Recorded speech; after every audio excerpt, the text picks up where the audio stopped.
Hello, everyone. I'm Metis Balaska, and welcome to the stream. So, it's been a long time since we gotten back to this game. I put it on hiatus, and now and now it is time to actually get get back to actually playing it. And as you can see, I've fixed the Fox Goddess model. I fixed the tail, and I thought it would be a nice touch to keep the eye wreath in the design for the Fox model. I couldn't apply the wings too, but I want to the wings, but I wanted to fix them up anyway. Needless to say, there's a lot of models I want to fix up, but yeah. Why did I get a notification now? Darn it. But yeah, let us get to the game. Yeah, we are finally starting the P4AU story, starting with episode P4, in which we start with Chapter 1, A Mysterious Guest.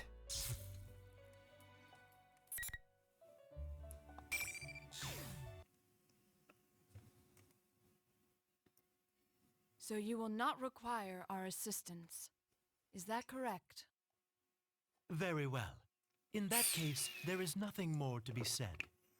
As for your presence here, this room is ordinarily only accessible to those bound by a contract. God, Igor sounds so weird. You are fated to refine your power. You will most definitely require our assistance, eventually. Like, I know this is because the original voice actor died, passed away. Perhaps they had a hard time finding replacement, and this voice actor was just a temp replacement. He's not a bad voice actor from what I'm hearing. It's just so weird for Igor to sound like this. Until we meet again, farewell.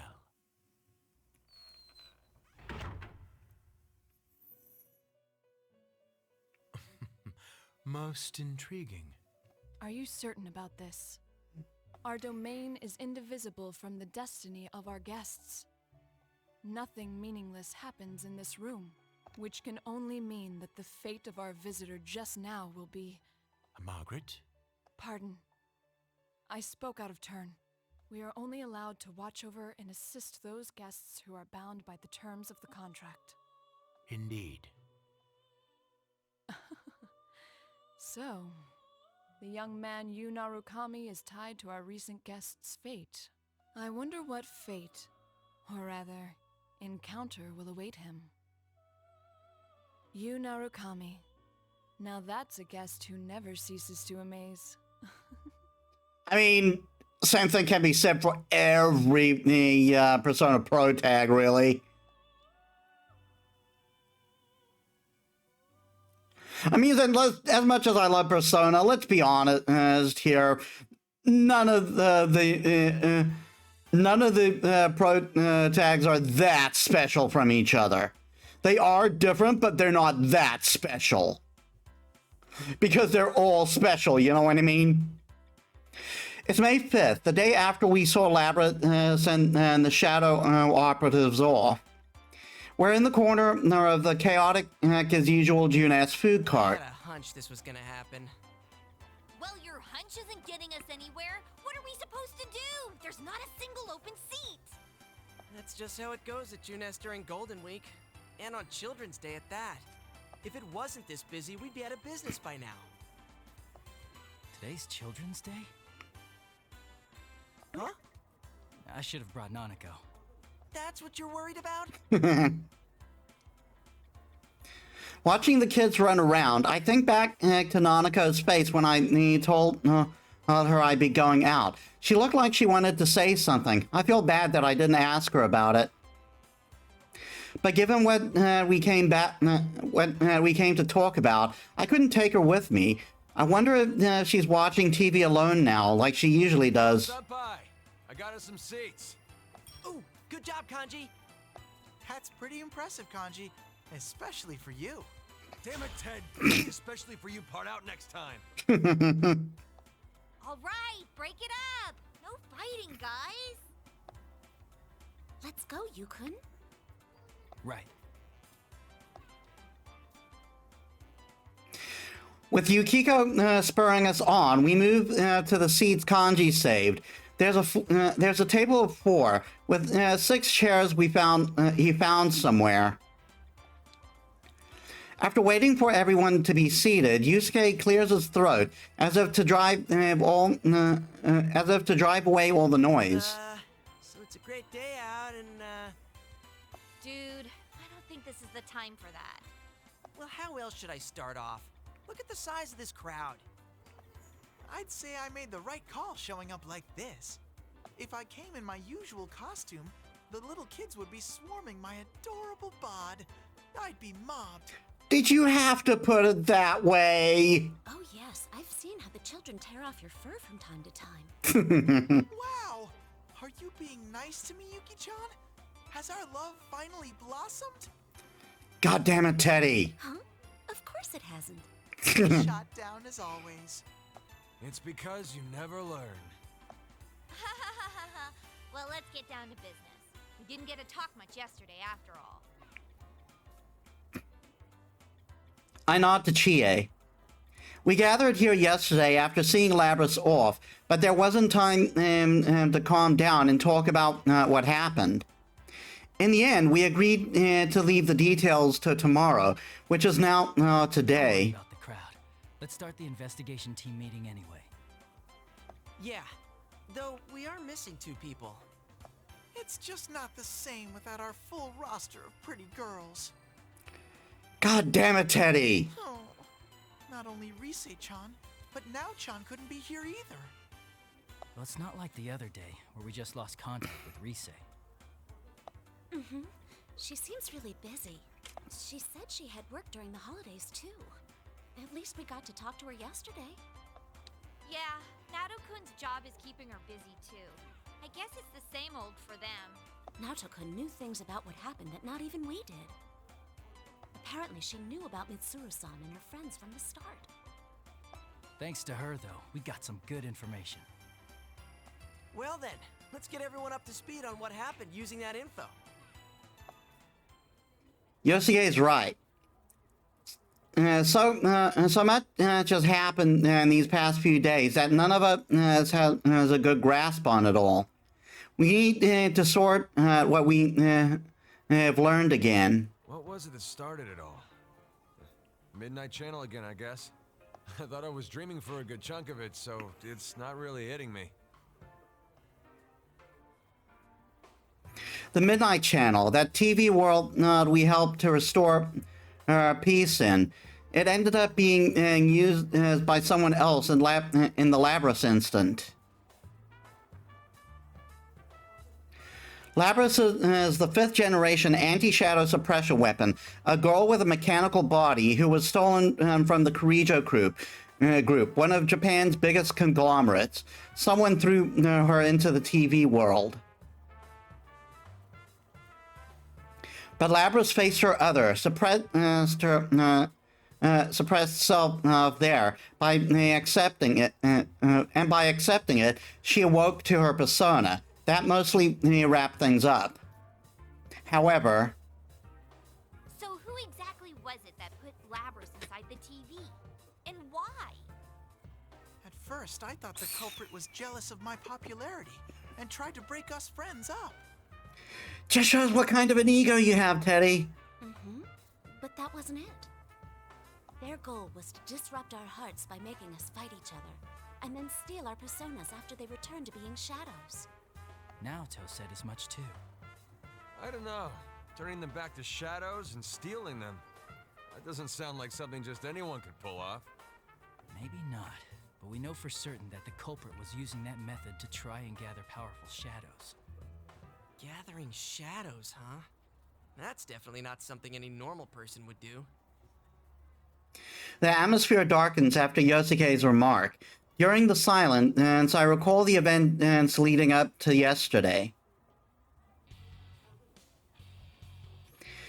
We had once again entered the TV world to figure out why the Midnight Channel was broadcasting again. What we found there was a strange fighting tournament called the P1 Grand Prix. At the heart of it was Labris. Having gone through severe trials as a weapon and with a heart, she gave birth to her shadow, a suppressed version of herself, which twisted her dream of wanting to be a normal schoolgirl. It all resulted in the P1 Grand Prix, designed to pit people against their friends. After we entered the TV, we got wrapped up in a battle just like Labris's shadow planned, and were forced to fight one another. But we also met members of a mysterious organization known as the Shadow Operatives, who were in search of Labris, and their leader, Mitsuru Kurijo, who's CEO of the Kurijo group. It was their help that we It was with their help that we conquered the tournament. They were using the power of personas before we were. It was reassuring in a way to meet people who deal with shadows day in and day out. But the case isn't over yet. We couldn't find we couldn't find out why the culprit put Labris in the TV to begin with. We didn't know who did it. We didn't even know who did it. Mitsuru-san and her people seem to have some idea, but that doesn't mean we can ignore what happened in our town. So we made the decision to investigate the case on our own, too. That reminds me. How are things inside the TV? The thought suddenly crossed my mind, so I asked Teddy. After we settled the first case, the TV world turned into a beautiful place, but it wasn't that way anymore during the P1 Grand Prix. I wonder what happened there after we saved Labris. Still the same. It should go back to normal eventually, but the P1 Grand Prix had such an effect that it's still noisy there. Oh, but, Huh? But what? Quit mumbling and just spit it out. It's hard to say for sure, but I sense these weird presences. They feel kinda like shadows, but not really. Weird presences? You mean there's something strange in there? I don't really know. What could it be? The culprit, maybe? Maybe, but maybe not. We all look at each other after hearing Teddy's evasive answer. If something is in the TV world, it can only be a shadow, someone besides us who knows about that world, or someone who can use a persona. Huh? How would that make sense? The culprit wasn't a persona user, right? He did say that he used Labris because he couldn't enter the TV world himself. That's right. The only people who can enter the TV world are persona users. For a normal person to get in, they would have to enter alongside a persona user. If someone who doesn't have a persona falls in, for whatever reason, and they're in serious danger, either the shadow's already dwelling there, or their own shadow might end up killing them. So, wouldn't that mean this weird thing Ted's talking about can't be our bad guy? Or maybe the culprit can shove people into a TV even though he's not a persona user. I can understand Kanji's doubts, but unfortunately, we don't have enough information right now to say either way. There's one more thing that bothers me. What is it? It's something Naota said. I tell everyone what Naota left me with yesterday.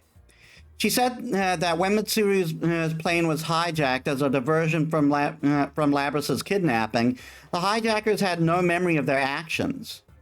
They might have been brainwashed or hypnotized, but either way, it couldn't have been done by a normal person. so much we don't know. But no matter what the culprit was trying to do, if he was after us in the TV world, I doubt this case will wrap itself up. I agree. Oh, then does that mean... Too bad for Mitsuru-san, but we're gonna ignore her request not to get involved. When Mitsuru-san and her people left, they told us not to get involved any further with this case. We knew why they said that, of course. They were worried about our safety. Still, So the investigation team's back in business. Yep. Feel a little bad doing this to Mitsuru-san, but we can't just leave this be. We can fight too. And heck, this is our town, so it's practically our duty to do this. I'm in too. After all, I am Labby-chan's knight. God damn it, Teddy. Plus, I can't sit on the sidelines after seeing what this culprit did to my world. It had gotten so peaceful thanks to you guys. I only care because of how it affects me. Okay, that's not how he is, but still, the way he words that. I knew they felt this way, but I nod firmly after seeing everyone still in agreement. Decided. We have to return the favor of getting stuck with those strange epithets, too. Everyone looks away briefly after hearing this. Those nonsense nicknames that got broadcasted during the P1 Grand Prix made no small stir in our daily lives. Although personally... That makes me so mad. What was that carnivore whose discarded womanhood stuff all about? I could swear people cross the street now when they see me. Really? I was actually pretty impressed. Huh? Is that how you think of me, Yukon? No, that's not what I meant. That reminds me. You seem to like that Sister Complex Kingpin of Steel nickname. Did he? Sensei, have you awakened to a new name? Should I call you Kingpin from now on? Code Lord. I wonder if it's just my imagination and that what Yusuke said just now hurt worse than the nickname. All I meant was that those nicknames weren't that bad. Still, I admit, I was honestly impressed with how precise those tones were in striking in each of our hang-ups, at each of our hang-ups. This sure has turned out to be some Golden Week. And after you took the time to come see us, too. No kidding.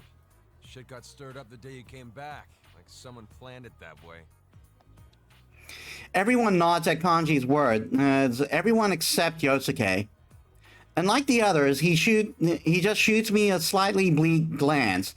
I know what it means, but I'll let him say it. That actually does still bother me a bit. What do you mean? Oh, I guess the timing? It's like whoever did this was waiting for you to come back. It was pretty precise, wasn't it? Like, practically on the day. I agree with him. The incident with Lapras happened right when I returned to Inaba for Golden Week.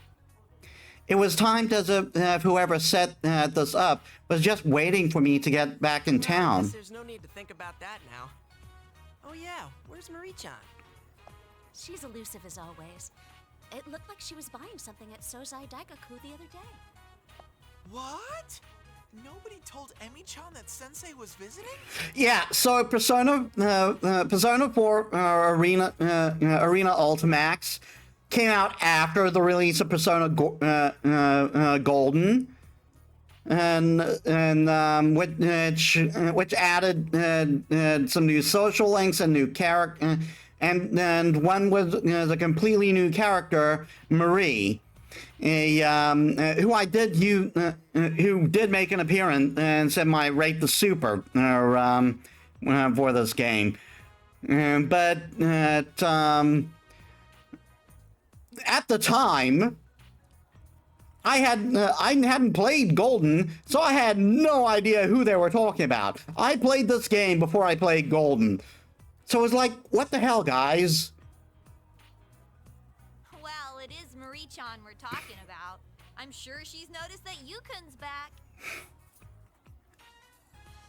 And all this time for him in my first playthrough, I was like, who the hell is Marie? Well, I kind of knew, but still. Marie, she was another one involved in the first case we solved here in Inaba. We helped her regain her lost memories, and she now protects this town as a minor goddess who supports the townspeople here. Well, then, why hasn't she shown up? I mean, if she knew that Senpai's back, you'd think she'd be the first to show. That said, when I finally did play Golden, Marie was one of the best parts of that game.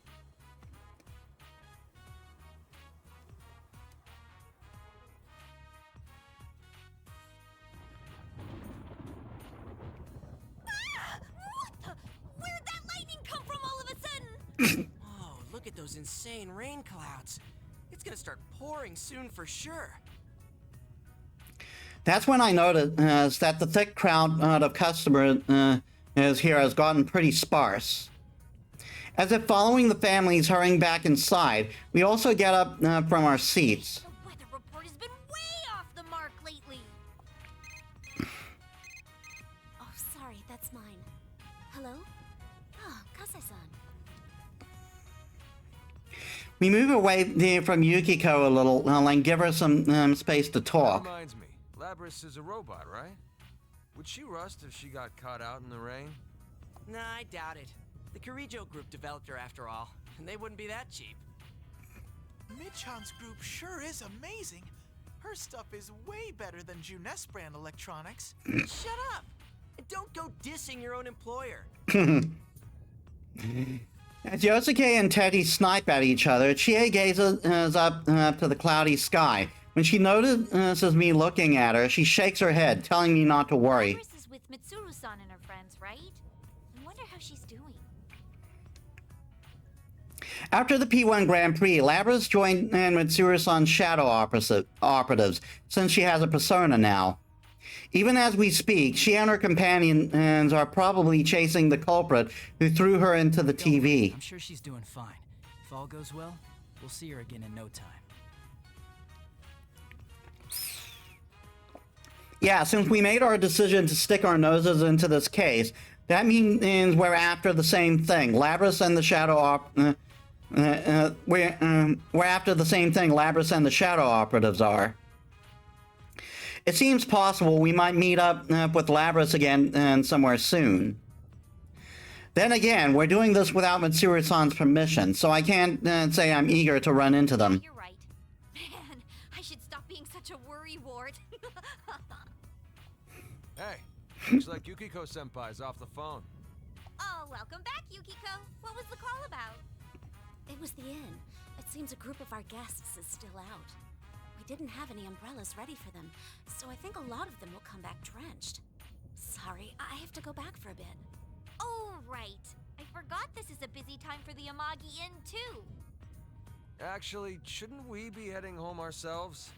Ugh, if this keeps up, I bet it'll keep raining into the night. Raining, huh? That thing's not gonna come on again, is it? Everyone turns around at Yosuke's words. He says that thing, but we all know what he means. He's talking about the Midnight Channel, which came on at midnight on a rainy day. The weather was just like this during the incident with Labras too, as if to break the silence. We hear another roll of thunder, closer than the one a moment ago. In any case, let's meet up again tomorrow to check up on the TV world. Okay, I'll see you all here tomorrow. And I'll make sure to let Rise-chan know too. I'll call up Naoto-kun, though I don't know yet if she'll be able to make it. Cool deal. Well, see you guys tomorrow. We hastily end the investigation team meeting before it starts We hastily end the investigation team meeting before it starts raining.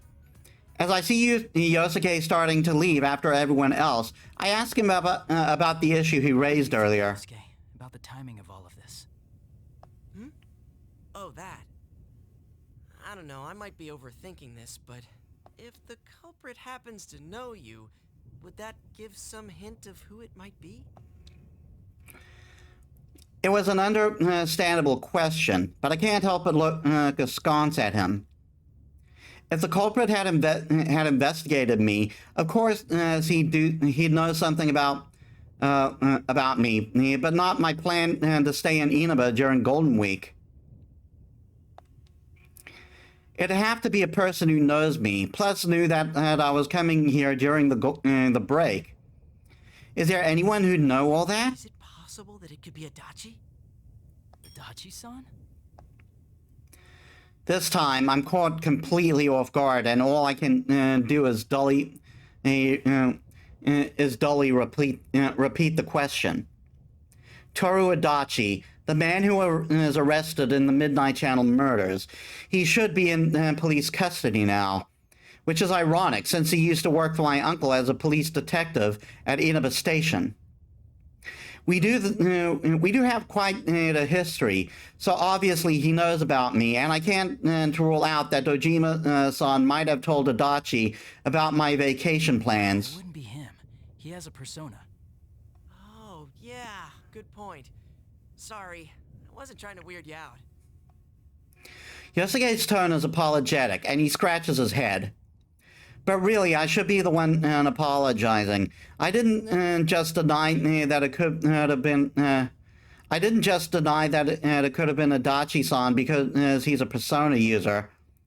The real reason is that deep down, I trusted that Adachi-san and said about abiding. What Adachi-san said about abiding by the rules of this world. But if it's not him, then who? The gray clouds filled the sky over our heads, mirroring the confused anxiety we shared.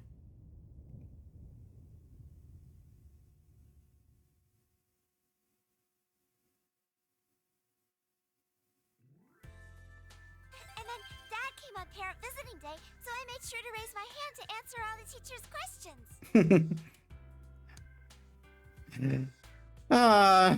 Nanaka's adorable. Hanako, you told that story 3 times already. No, I didn't. Nanaka, who had been talking non-stop throughout dinner, sulks at Dojima pointing that out. Whether or not she'll admit it, though, I've definitely heard that story several times. Either parent visiting day made her that happy, or she was looking for any excuse to prolong our conversation. Well, whichever it is, Nanako seems happy, so I don't mind much. And guess what? I saw a really long car yesterday. No, you didn't. What? What long car? There's no such thing.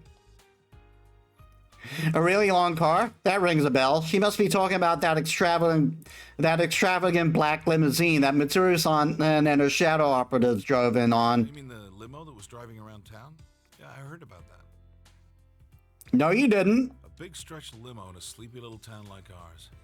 I'll tell you one thing. They won't be from around here. You were having hallucinations. None of what you saw was real. Dojima-san shoots me a glance while responding to Nanako's comment. He's a detective through and through. I think he's noticed something's up. Sure enough, after Dojima-san sends Nanako to the sink with the empty dishes, he gets right down to business. So, what are you up to this time? There's no hiding anything from that piercing gaze. He has to know we came into contact with Mitsuru-san's people. They were so dignified seeming that I had hoped even their outrageously long limo wouldn't stand out here. But I find myself actually relieved to be mistaken. The day you were due back, a detective from the Metropolitan Police Department suddenly rang me up to ask about the details of that case. Not only that, but I saw that Shirogane kid at the station several times these past couple of days. Was this all just a coincidence? Guys, I think he's on to us! That's... Can't answer, huh? Well, that's fine. Dojima-san gives a deep sigh and closes his eyes. That's odd. Normally he'd grill me for more information and yell at me while doing it. Look, I trust you, but this is different. don't stick your head into the lion's den. You do understand that I'm a detective and pretty much your guardian while you're here, right? His strict yet honest gaze asks me to promise that much in return for not probing me further. I say yes, but in my mind, I'm apologizing at the same time. We're heading into dangerous waters, but it's the same as the situation when I lived here. We have to be the ones to do this. You understand that? Then do whatever you want. I can't help but smile at seeing the Dojima-san look away and sigh. I'm sure that he has a million questions about everything I'm doing, but he's not asking them. It's because he trusts me. Hey, you're picking on Big Bro again, Dad. Oh, no, not at all. We were just talking. Really, Big Bro? Yeah, there's nothing to worry about. I'll always be on your side, okay? When I answer her with a smile, Nanako looks up at me with a worried expression, but her reply is earnest. Out of the corner of my eye, I can see Dojima-san looking uncomfortable, and I can't help but laugh again.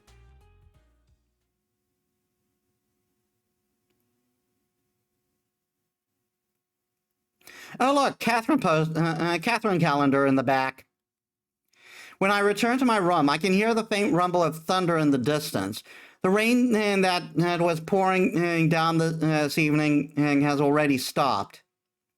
If the pattern holds, the Midnight Channel should stay quiet as long as it's not raining. Realizing that raises some complex feelings in me. I have to go back home tomorrow. And as much as I hope nothing happens, I want to resolve this mystery while I'm still here. But wishing to solve the case means wishing for something to happen. Make up your mind, you. I inadvertently glance toward the TV screen's reflective surface and catch myself with an odd smile on my face. Just a little longer until midnight. Out of habit, I check the time. And the moment that I look back at the TV, the screen suddenly turns on. The strong win, while the weak disappear. Tonight, we will witness the hottest battles in all history. The goddess of victory is waiting to descend upon the ring. P1 fans, are you ready? Are you ready? Time to let loose an all-out war! The contestants in the previous P1 Grand Prix have returned for another tournament, right on the heels of the last one. These warriors will create another legend here at the world-shattering P1 ring! These are battles of honor, battles of will. Sparks will fly. Some fight for pride, some fight for glory. Will this be decided by pure muscle, or will a battle of wits determine the outcome?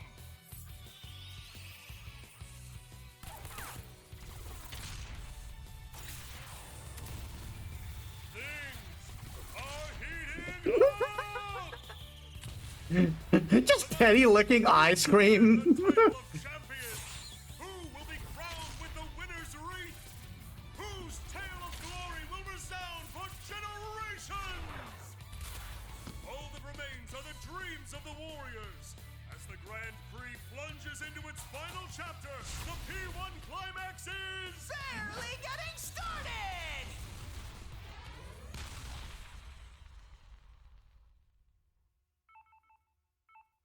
Well, there goes this game being uneventful. Hello? Hey.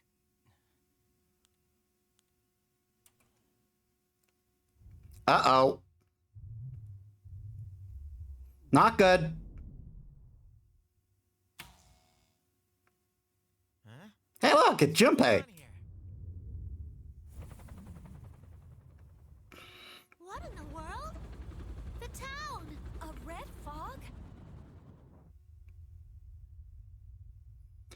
Yeah, this should be familiar to anyone who's played P3.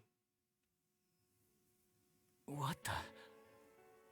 Which, by the way, is getting a remake that's coming out next year.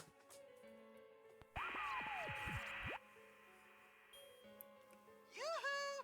All you P1 crazies out there, sorry about the long wait. The TV shows a familiar classroom. If I remember right, that's the announcement room at the school Labra has created in the TV world during the P1 Grand Prix. Standing in that announcement room is General Teddy, actually just his head, chortling away. The P1 climax! It's the end of the world! One-on-one death match that's worthy of the name Climax!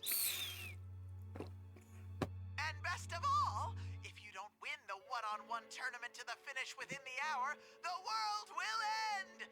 No punches pulled this time! But you know, no pressure. I'll make myself clear so that no one misunderstands. This will not be taking place within the TV world.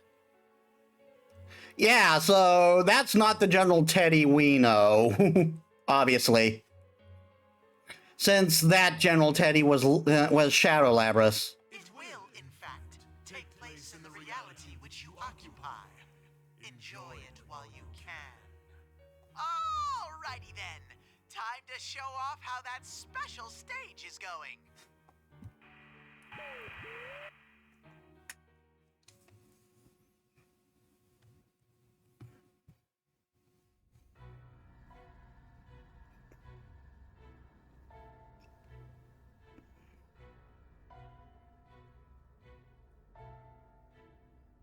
Well, this is uncomfortable.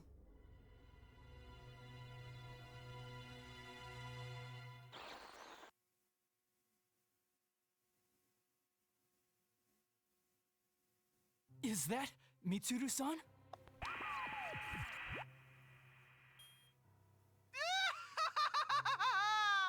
What will be the fate of our captured queen and her loyal minions? Then again, if we don't have a champion, everyone's a goner anyway. So she'll be in good company. Best of luck to all of you.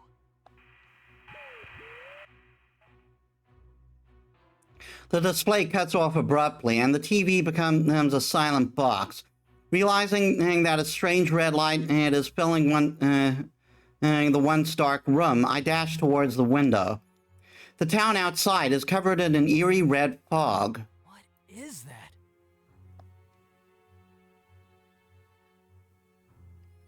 The streetlights are off, and I don't sense anyone's presence. That lazy light illuminating the town. It's the red fog. Seeing the town in such an obviously abnormal state snaps me back to my senses, and I quickly look back into my room. Nanako! Dojima-san! No one answers. I rush down the stairs and check all the rooms, but no matter how hard I look, the two who live here are nowhere to be found. What in the world is going on here? The P1 climax? Are Mitsuru-san and her people really captives? And worst of all, this isn't the TV world. Is this really still the real world? If so, what happened to the townspeople? A wave of confusion and fear crashes over me as I sort through the information at hand. My cell phone won't even turn on, like it's suddenly broken. Yeah, it wouldn't in this situation. It's happening again. Food court. That's right. Whenever we had a case, that's where we always gather. If Yosuke, Chie, and Yukiko have noticed this too, then they'll definitely be headed there. Teddy should be with Yosuke, so there's no need to worry about him. Kanji, though, he might head straight into the TV. I chuckled to myself at the thought, a rare moment of humor in this looming crisis. I know where I need to be, so I quickly prepare myself. Whenever we needed to fight, I was always clad in my Yasugami High uniform. I think that to think that I'd be wearing it again so soon. It's with a sense of trepidation that I open the front door.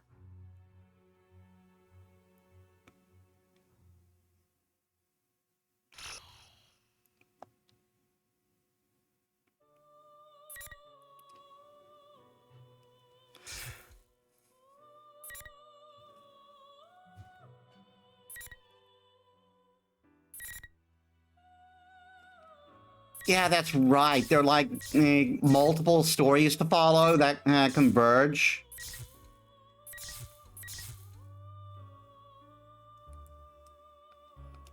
Yeah, you see how complex this gets.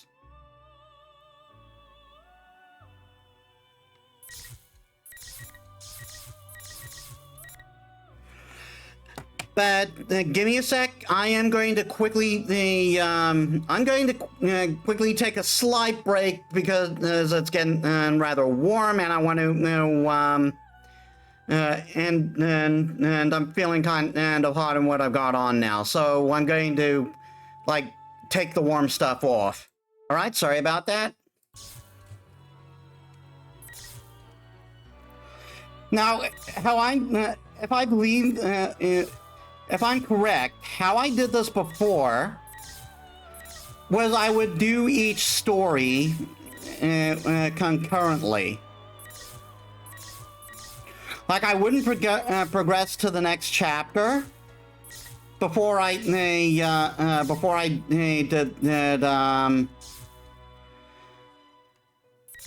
Oh, I think I think I can't progress before before moving chapters. But looky here, what we have. New character, right? I raised one arm towards the mirror-lined wall and closed my eyes. In my mind, I see a stage and a lazy shadow of a band. Glow sticks of all, and a hazy shadow of a band. Glow sticks of all different colors shine in the packed seats. I'm looking at them from my mark, indicated with a spot of fluorescent paint.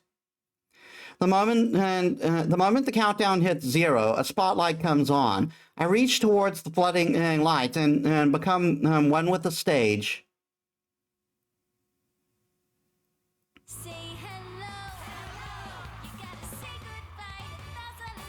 I hope this isn't copyright.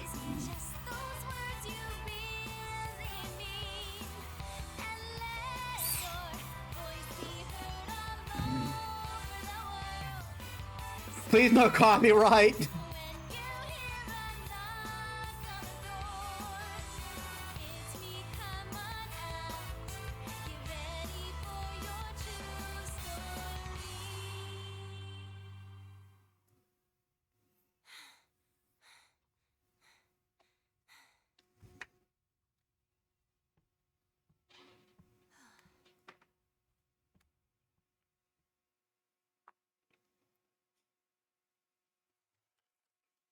Mouse.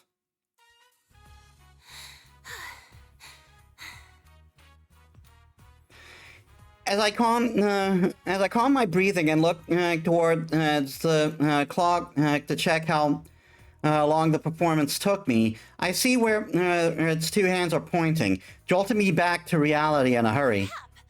I didn't take my bike today. I wonder if I can make the last train. Night, everyone. I'm off for today.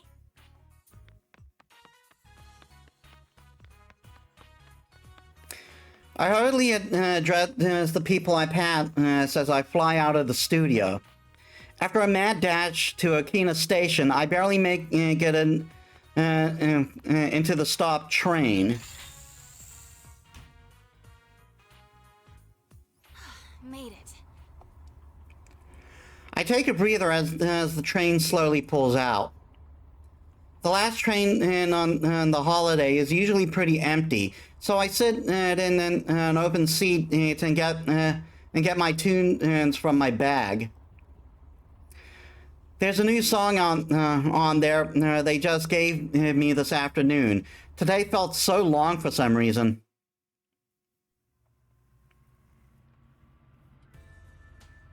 gotten a lot later than we expected. Are you still okay on time? You didn't have to give me a lift, you know. I'd have been fine. That's not the issue. Come on, I'm your manager. The reason Inoue-san seems so happy is because of the news we got earlier. When our president called us back to the office for the shoot today, we were greeted with the new song for me and a detailed plan for my comeback. Still, I had no idea that the boss was putting together such a detailed plan for your comeback.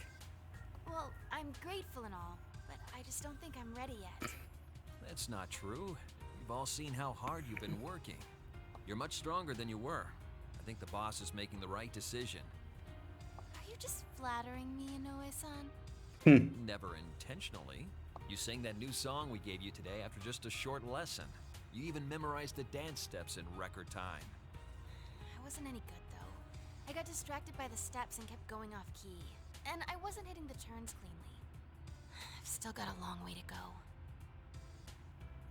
It's true. Even as far as discussion of my comeback goes, if Inoue-san hasn't come up with an excuse for why he couldn't get into contact with me until yesterday, the plans could have been sunk. Ise-chan, did something happen? Huh? I know that there's a part of your life you won't let me into, and that's okay. An idol doesn't need to tell her manager everything, but there's a difference between keeping things private and isolating yourself. You asked if you could get some days off during the long holiday, right? And you didn't seem too keen on today's session either. Did you have some other engagement in mind? No, you're just cutting me too much slack. Thanks, though. It's nothing to do with work. There was something that made me realize how powerless I am. So many people are supporting me for my comeback, but no matter how much I throw myself into rehearsals, all I can think about is how I was nothing but a burden in the incident yesterday. John? I'm okay. Were you worried I'd quit again? I'm still set on getting back into showbiz, once I shake off the rust from my hiatus. I can tell that much from watching you practice. Still, maybe you need a breather. Huh? The publisher consulted me about maybe rescheduling the photo shoot. When I told them doing it later would be problematic since you're still a student, they decided to reschedule for another time. So, take a nice break tomorrow. Inoue-san. But things will be busy after the long holiday. The success of your comeback project is on the line here. I really appreciate it. Can you let me off at Okina Station today? If I have tomorrow off, I want to stop by the studio and practice a little more. Huh? But wouldn't it be late by the time you're done? Why don't I take you straight home? There's not enough room at home. Please? I'll go straight home after I practice a little. Well, alright. But don't push yourself too hard, okay? I won't. Actually, though, you shouldn't coddle me so much either. Okay, Inoue-san?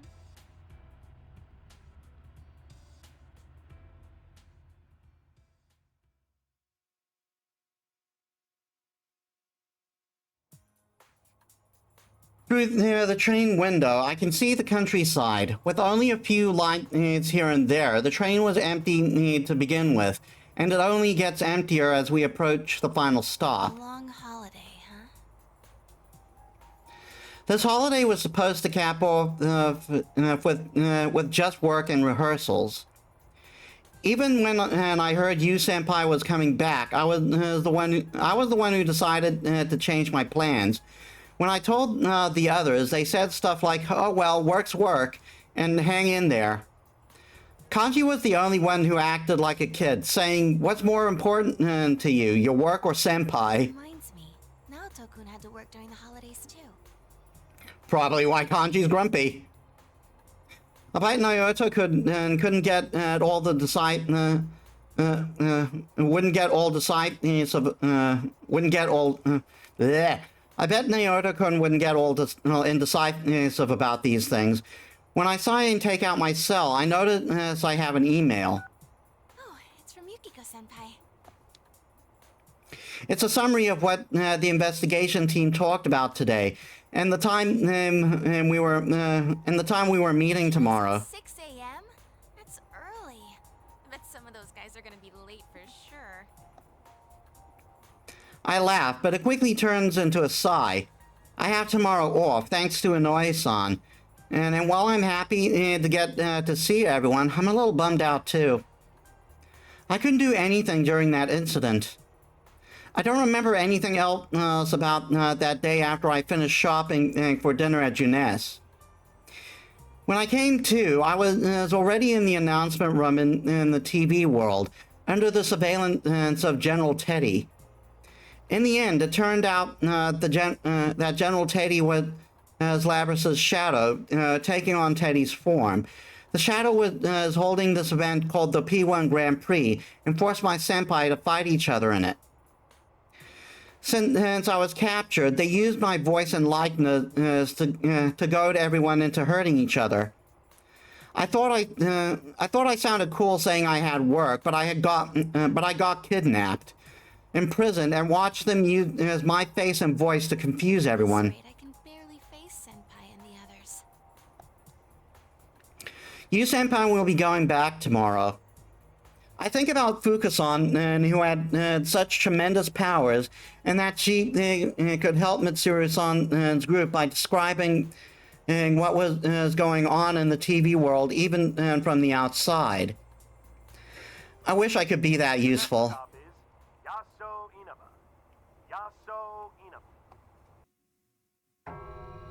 Well, here we go. What the? That was a weird place to cut the announcement off. All of a sudden, all the lights in the train turn off, and the train that had already begun to slow down and to its last stop grinds to a halt. Oh no! A blackout? I look out at the window to check. A huge red moon dominates the sky. And in the direction the train was heading, there looks to be a giant red cocoon. Is that fog? What is that? Inaba's that way. I turn around. There's no one in the train. They've all disappeared. The car was pretty empty, but I'm positive I wasn't the only passenger before. Wait, what's going on? Oh right, my cell. Thinking I might be able to find something out if I contact everyone, I look at the phone and I'm still holding after checking my email. But it seems to have turned off by itself, since the screen remains blank. No matter how many times I press the power button, it won't turn on. Broken? Of all the times. Guys, you senpai. You should have charged it earlier. Apart from the confusion and a sensation I know all too well starts to rise in me. I can't believe it, but there's no mistake. Just so you know, that was a bit. It's not going to be that simple.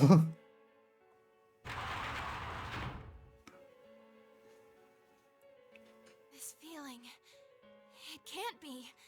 It's like I'm inside the TV. I'm moving before I can think twice. I yank open the door using the emergency lever and jump out onto the tracks. I begin running towards the Yasa-Inaba train station. Now's not the time to stay and cower here.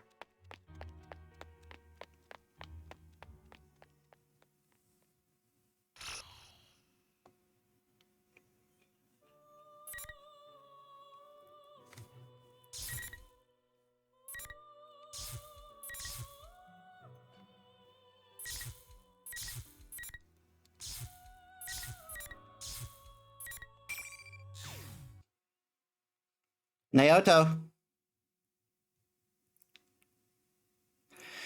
The clock's ticking echoes through the room, and I look up from the file I hold. It seems I yearn for some mental stimulation to distract me from the sheer volume of information I'm attempting to process. But when I look up, all that's before me are tall stacks of files brought in from the reference room. Even when I cooperated with the investigation as a detective, I'd only been in this room a few times. They must have ushered me into the drawing room on the highest floor of Inaba Station today in order to send a message. Don't draw attention to yourself. I lower my hat and rest my eyes, and spend some time thinking back on the conversation I had a short while ago. I see. In other words, nothing suspicious is apparent in the current Kirijo group. Correct. There are no factors that would necessitate detouring Mitsuru Kirijo or the shadow operatives which she leads. The man holding my report falls silent, pondering something. His reaction shows that he most likely foresaw what sort of report I'd hand in. The well-dressed man before me belongs to the National Police Agency, Security Bureau, Security Planning Division, or in brief form, the Public Safety Police. It was he who requested the undercover investigation into Mitsuru-san's shadow operatives. Mitsuru Kirijo seemed to have some idea who stole her cargo, yes? She did indeed. To begin with, the culprit knew the contents of the cargo which even Miss Kirijo herself did not fully understand. It follows that the culprit in this case was someone with intimate knowledge of the Kirijo group's dark secrets. How Mitsuru Kirijo deals with this culprit will surely shed more light upon her true motives. Half of that is true. Half of it is sophistry. I need to discover the trump card that public safety is hiding. For most likely, the trump card will lead us to the culprit in this case, the one who stole Labyrinth and threw her into the TV world. After a moment of silence, the man places a stack of thick folders before me. If he had prepared this in advance, that means he was weighing his options. He knows of my intentions, yet he must have made the decision, and that what they stand to gain is worth the risk. Report to us again when you find out more. With that, the man leaves the room. It seems my gamble paid off. Whether I find out more or not, it's certain that something will happen. Labrys's kidnapper hasn't been caught, and the case is ongoing. Even now, there may be development. There may be the development somewhere. My friends on the investigation team must be having a strategy meeting at the food court around now. Though it's been a while since any of us has seen you, Senpai, so the conversation may have already digressed. Sighing, I force aside the twinge of loneliness and drop my gaze to the file that my gamble won. Kirijo Ergonomics Research Laboratory, an organization specializing in research upon shadows. What I demanded to public safety was an investigative document on a Kirijo Group research institute which no longer exists. The founder of that institute was Mitsuru-san's grandfather, Koetsu Kirijo. The contents of that report were filled with matter that were hard to believe. The Dark Hour, a different world populated by shadows, that seems to intrude the real world. The mysterious, almost alien artifacts known as the Plumes of Dusk that can induce a personality. Humanoid robots called anti-shadow suppression weapons that were developed to oppose shadows. Artificial persona users who gain their abilities with special drugs. Had I not seen Aiga-san and Labyrinth-san with my own two eyes, the supernatural contents of this file would seem ludicrously implausible. A lot of shadows and the manifestation of personas. There are many similarities to what we experienced. The chief difference is that their catastrophe was artificially induced in the name of research. I sensed an unwavering commitment to duty from Mitsuru-san and her team. Though they, like us, are persona users, the horrors in this file must be why I detected a very different type of resolve from them. I hesitate to look into such matters without their consent, but I doubt they would volunteer much. From what I can deduce based on this, the culprit in Labrys's case is without a doubt related to Corrijo and ergo research. The clue that leads to the truth has to be here. And if by chance something were to happen to Mitsuru-san and her people, we would need to know more about our common enemy. Shuji Akutsuki took the position of chairman at Gekkokan High after Ergo Research was disbanded. Mitsuru-san went there. Oh yeah, P3 players will know all about that guy. Deceased in 2009. Cause of death, falling from the school's observatory. Was it suicide? No listed family. There is no other information in regards to him in the document, and so I gained from public safety. The simplicity of the section and in regard to Shuji Akutsuki, an obviously important person, oddly left an impression on me.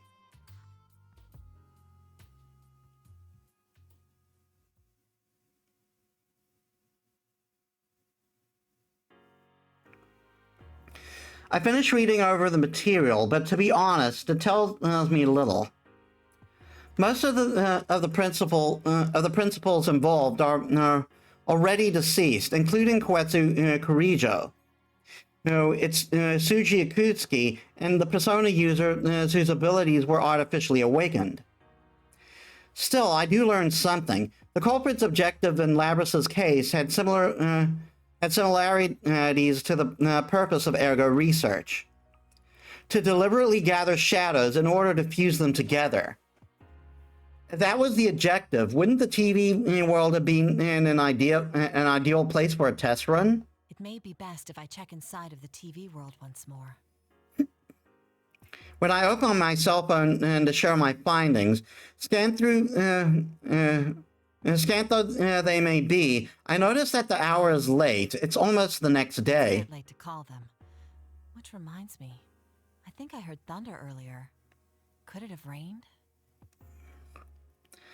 The word rained gives me pause. During the incident with Labrys, the Midnight Channel was broadcasting again. If her case is truly ongoing, does that mean it could come on tonight? A bad feeling crosses my mind. A call at this hour? From an unknown number. Hello. I got through. Miss Detective? Wait, no. Naoto-kun, right? Hey, it's Labrys! Voice. Is that you, Labrys? What's the matter? Listen up, because we got a big problem. Mitsuru-san and the others were on their way to Inaba, but they've gone missing. Missing?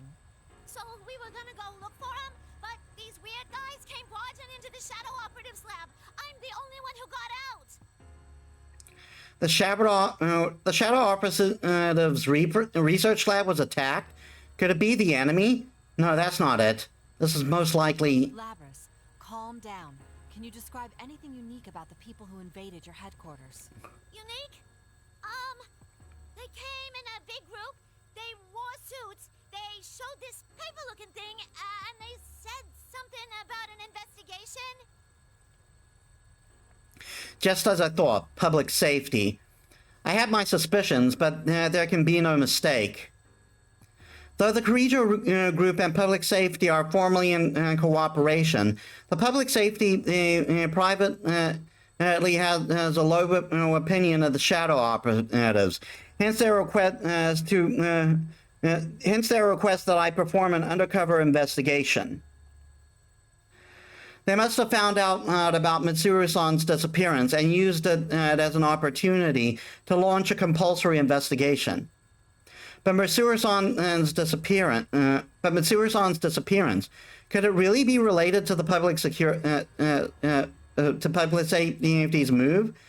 Labrys said a moment ago that Mitsuru-san and her people were headed to Inaba. Why?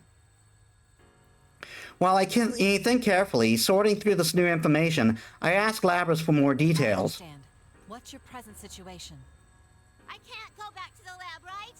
Even if I could, I wouldn't know what to do without Mitsuru-san around. But then I found out the Shadow Operatives got these special folks who only get called up in emergencies. I just met up with them a minute ago, and we're about to go look for Mitsuru-san and them. Understood. I'll cooperate as well. I'm sure the others won't say no either. We'll all try searching for Mitsuru-san. Really? Thanks. Labrys, there's something else I'd like to ask. Why was Mitsuru-san headed for Inaba? If I remember right, they found a weird shadow reading over there, so they were gonna go look into it. A weird shadow reading? An abnormal shadow reading is detected in Inaba, and Mitsuru-san and her people go missing when they head out to investigate. Even if this is unrelated to the public safety matter, I can't overlook this detail. Mitsuru-san and her people are persona users, and extremely skilled ones at that. If they are in a situation with no means of contacting and help, then whatever enemy they face must be formidable. And the first such enemy comes to mind. And the first such enemy who comes to mind is the culprit who kidnapped Labrys and forced us to fight in the P1 Grand Prix. The reading spiked all of a sudden. Did something happen over there? Nothing springs to mind. Oh, sorry, hold on a moment. I checked the clock on the wall of the drawing room. It's almost midnight.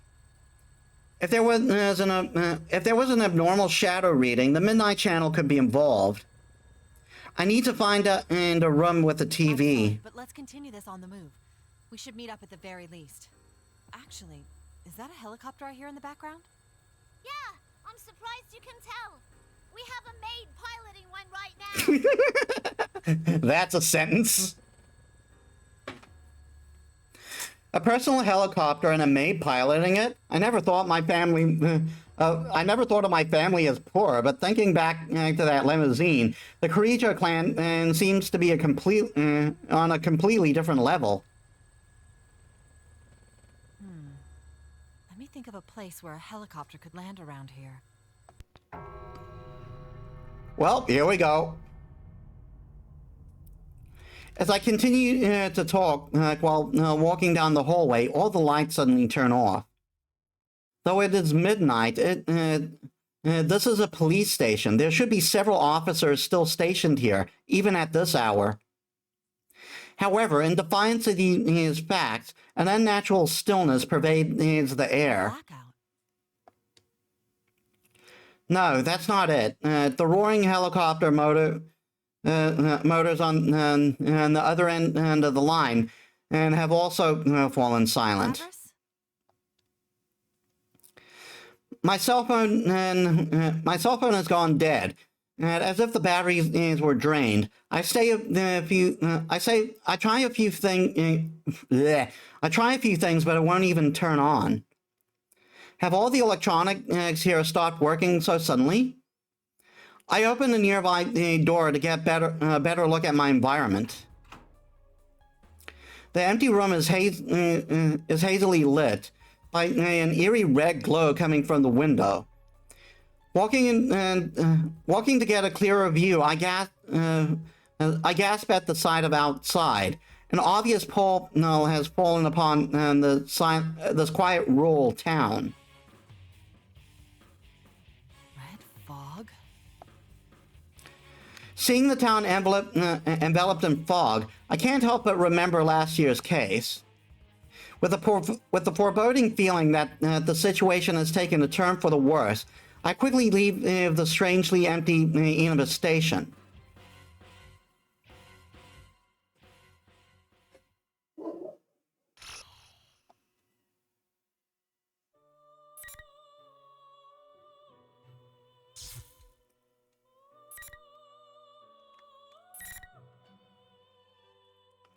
Chapter 3, A Warped Town.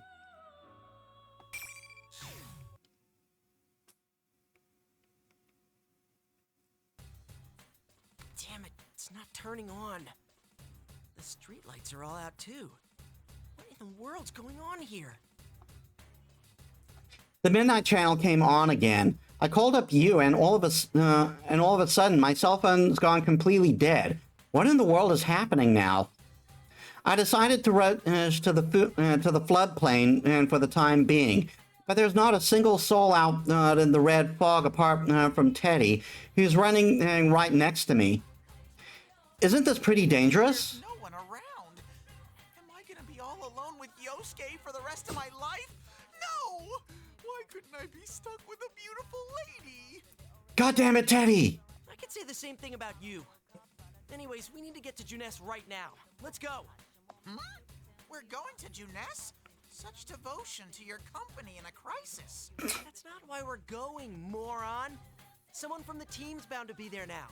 Whenever anything happened, we always met up there. So if we can't get in contact with anyone, that's the first place to go, right? Oh, I see. Then Sensei, Chie-chan, Yuki-chan, and even Kanji are probably on their way right now. Actually, I could imagine Kanji going straight into the TV world instead. I mean, that guy went... Excuse me. I mean, that guy went into the TV while he was half asleep. It wouldn't surprise me a bit if the first thing he thought was, I better go into the TV right away. Still, what was up with that midnight channel earlier? I've never heard of it starting before midnight. And what's up with the countdown? This isn't New Year's Eve. It's a good thing we were in front of the TV.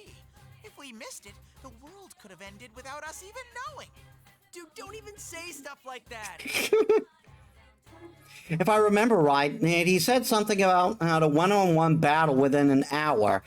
And then there was a short shot of Mitsuru-san and her people all up on crosses. Video for real? I doubt Mitsuru-san's bunch would get caught that easily. I don't know. This technically isn't their first rodeo. Crucifying a lady like that is unforgivable. Yosuke, let's hurry and meet up with everyone so we can go rescue Michan. But only ladies. You can totally crucify guys. Don't take that out of context. Right. You're really fired up about this, aren't you? And then, I'm gonna get a thank you kiss from the lovely ladies. God damn it, Teddy! That's what you're after. How much of a horn dog can one bear be? Of course that's what he's after. Huh? Don't you like Michan's amazing bod too, Yosuke? Ugh. Well, who wouldn't be interested? Hey, where are you going with this? But to be serious for a sec, that lady's way too intense for me. It's not that she just pulls off the queen thing to a T. She totally is one.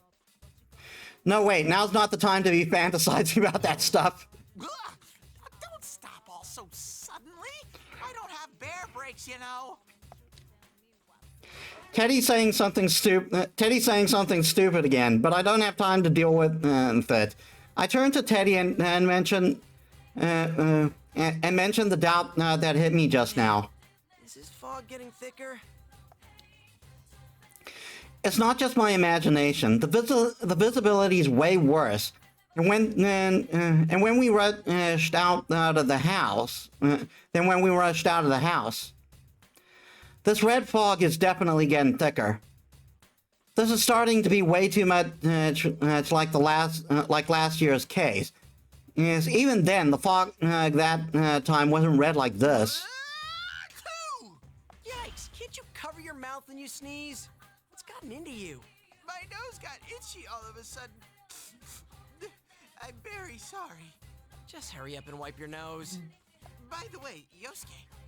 What now? I hope it's just my imagination, but was this road always this long? Huh? Space is warped and time is bendable. In spite of myself, I take a quick look around. I was so caught up in the moment that I didn't notice. But why are we running on and on down the floodplain? I can't see too well through the fog, but I don't remember the floodplain going on this long. Food plane, jeez. And what little I can see in the distance looks distorted, like we're in the TV world. I'm really getting a bad feeling about this. Hey, Yosuke? What now? I've been having this bad bad feeling all this time. Can I share this scary feeling with you too? What's with the creepy buildup? Just hurry up and say it. We're outside the TV world right now, right? But this place smells the same. The same as where? Well, the same as inside the TV. Huh? Seriously? Uh-huh. Look, my bare nose is itching up a storm. Your nose? That's right. Does that mean you can tell where everyone is? I can kinda tell, but this fog is so thick that it's, achoo! God, don't turn towards me when you're sneezing! You're sure that's not just allergies? How rude! I don't have any allergies. My nose has been feeling so itchy that... Yeah, what a reliable nose you have. Damn it. Gotta find everyone somehow. With the town all messed up, even that might be impossible.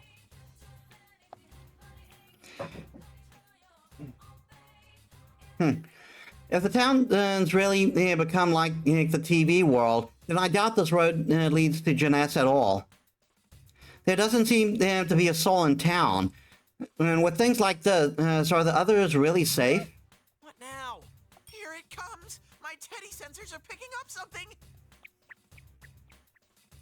I don't know what he picked up, but Teddy begins running down the riverbank. Wait, what the heck's he doing running ahead all by himself? I hurriedly follow him into the riverbed. You still haven't told me what... Huh? Is someone coming? Sorry about the wait. You? How did you get here? And why do you sound so creepy? Yosuke, hold on a sec! Huh? Not now, Teddy. I'm glad you're safe, you. Of course. So you're with Teddy after all. A census taker once tried to test me. I ate his liver with some fava beans. Huh? Well, yeah. You're acting kind of strange. What's going on? That's putting it lightly. What worthless vermin who can't survive without huddling together. Huh? Worthless vermin? Something's not right. You doesn't seem to be his usual self. In the last P1 Grand Prix, there were times when the other person was hearing something different than what we said. But that was because Labrys's special function was messing with our senses. Could the same thing be happening here? Yosuke, no! That's not Sensei! He has a strong, shadowy stink! What? Dun dun dun! The you here smirk in a totally evil way. Yeah, Teddy's right. The guy is this guy definitely isn't you.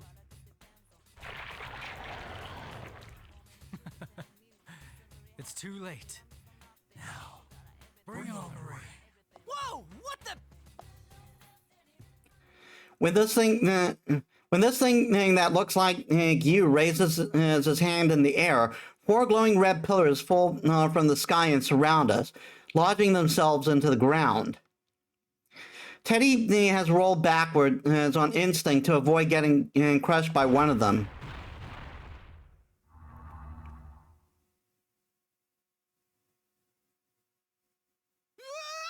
I'm gonna die! Teddy, are you okay? I try to shove over to him, but in the corner of my eye, I see one of the red pillars give off an eerie glow. Ow! The next moment, I ran into an invisible wall. Come on, it's not that invisible. That really hurt. I feel like my nose is gonna fall off. This is another thing that's just like the Grand Prix the other day. Huh? You really don't learn, do you, Yosuke? This is the P1, so obviously the rule is that only the winner can move on. Now, it's about to begin. The first battle of the P1 climax. Is everyone ready? You again? Yosuke, the fake Teddy's back! You're General Teddy? Seriously? But you were just Labrys's... What are you talking about? You're such a grown ranger, Yosuke. It doesn't matter who I am. No! Bad joke. Continue this idle speculation, and you'll lose your life rather quickly.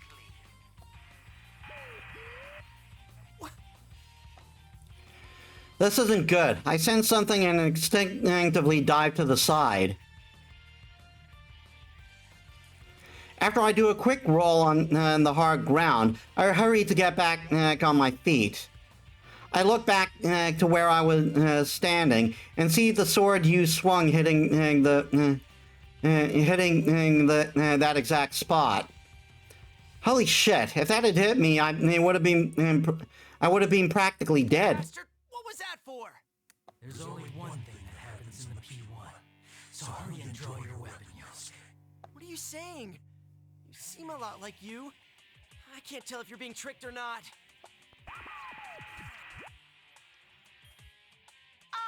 Yosuke, there's no need to worry. What you're looking at now isn't Sensei. It's a complete fake that I made. So now that there's no need to hold back, go fight it! A fake? That's right! What really draws in the crowds at a fighting tournament are chaotic, intense, neck-and-neck battles! So the great General Teddy went to the trouble of ginning up shadows to settle things with you guys. He made this thing? Yikes, the U here looks exactly like the real deal. Where did General Teddy learn that trick? Wait a second, even before that, wasn't General Teddy just another form of Labrys's shadow? But Labrys already accepted her shadow and made it her persona. This doesn't make any sense. What's the matter? You're supposed to be all about fair and square fights. Why won't you hurry up and start this mano-a-mano rumble? As General Teddy speaks, the fake U raises his sword. Damn, he really is just like the real one. You're seriously a fake? You're pretty well made. Of course I am. I was born from your data. My skills are the same. In fact, they are superior. Or are you incapable of doing anything without your friends, Captain Asante? Oh, you just had to take a jab at my painful memories, didn't you? But I get it now. Since I know you're a fake, there's no need to hold back. You'll regret acting all gallant like that. Persona. What in the world? How did a fake sensei summon a real persona? Whoa, for real? Dude, that's not fair. Aren't you supposed to be limited to summoning personas as in the TV world? Nope. I have a sharp retort all prepared, but no matter how I look at it, I'm at a disadvantage here. Wait, but hold on. Teddy just said this place smells the same as inside the TV. Could that mean... Yosuke, you have to run! Hurry! Stay back, Teddy. If this seriously is a P1, then we won't be able to go on unless I win. With what's happened to the town, this is no time for hesitating. I'm gonna take a chance and go for it. I close my eyes and concentrate on my feelings. There's no doubt about it. I sense a large power somewhere inside me and hone in on it with my senses. I have to believe in myself. There's a part of me somewhere that's determined not to run anymore. I will defeat this guy and go tell everyone what's going on. Persona!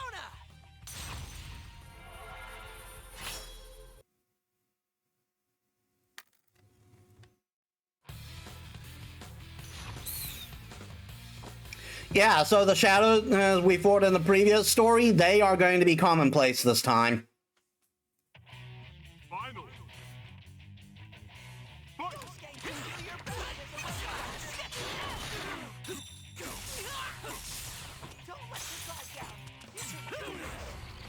Here we go!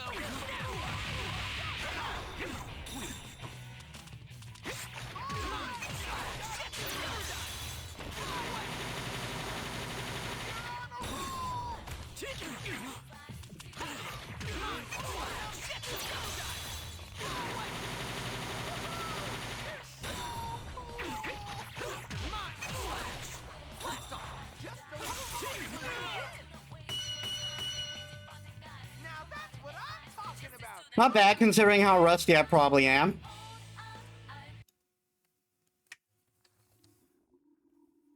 Ha ha! I win! The moment I declare victory over the fake you, the red pillar surrounding us shatter with the tinkling noise. If the P1 rules still apply, that means the invisible walls are gone now. But man, even though he's fake, it was pretty tiring to fight another Persona user. Every time I clashed with him, my muscles were burning up. My eyes still feel like they were prickling. Huh, am I that out of shape? I believed in you! As if pushing away the red fog, Teddy comes rushing towards me with the tear-stained face and a dripping nose. I open my arms and reflexively dodge him. Yosuke? Dude, what did you expect? You were practically soaking in fog, tears, and snot. I pretend not to notice his offended look and try to come up with something else to talk about. Well, fake you? Are you... Ah! Whoa!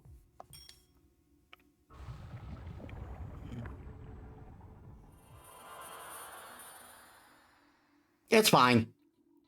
When I turn around, the fake cues start to melt into the black goop before my eyes. The surreal sight leaves me at a loss for words, but not Teddy. Sensei's melted like butter! Dude, that wasn't the real you. Though this is kind of a gross way to prove it. Even as we speak, the fake you bubbles up and continues to melt away. I guess they weren't lying when they said this fake was made with a shadow. Still, just because it's a fake doesn't change the fact that it looks like you. Seeing it dissolve like that makes me feel a little sick. Once the fake you completely loses its shape, becoming just a black puddle, these particles of light floated up into the sky. What was that? Hey, Yosuke, and that was a shadow, not Sensei, right? Yeah, seems like. The real you, I'm pretty sure, wouldn't melt into goo like that. That's true, but, What is it? You're being really cagey today. Labby-chan's kidnapper said he wanted to steal our personas and make them into shadows, right?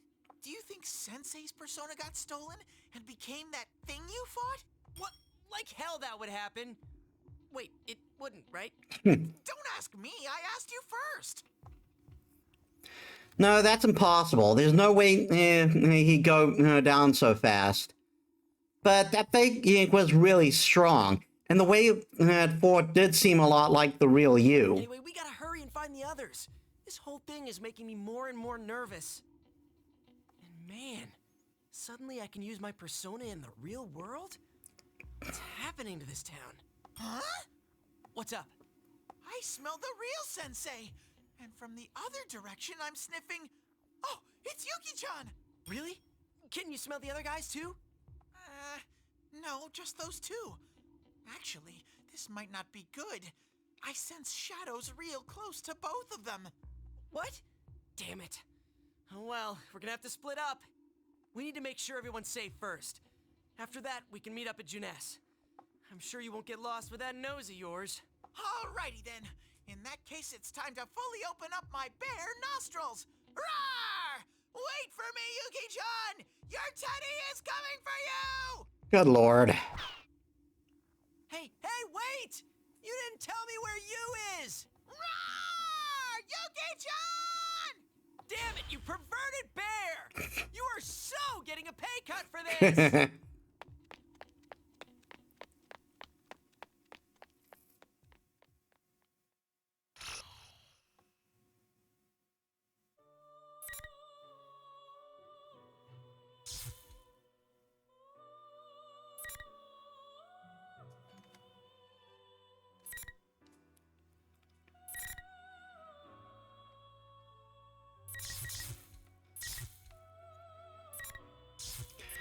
Okay, I'm going to take a quick bio break before we move on. Give me a sec. All right, I'm back.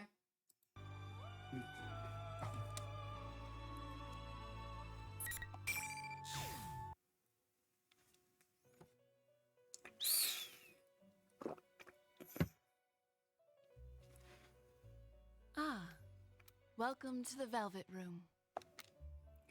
I know that voice. When I look around, I see an endlessly blue...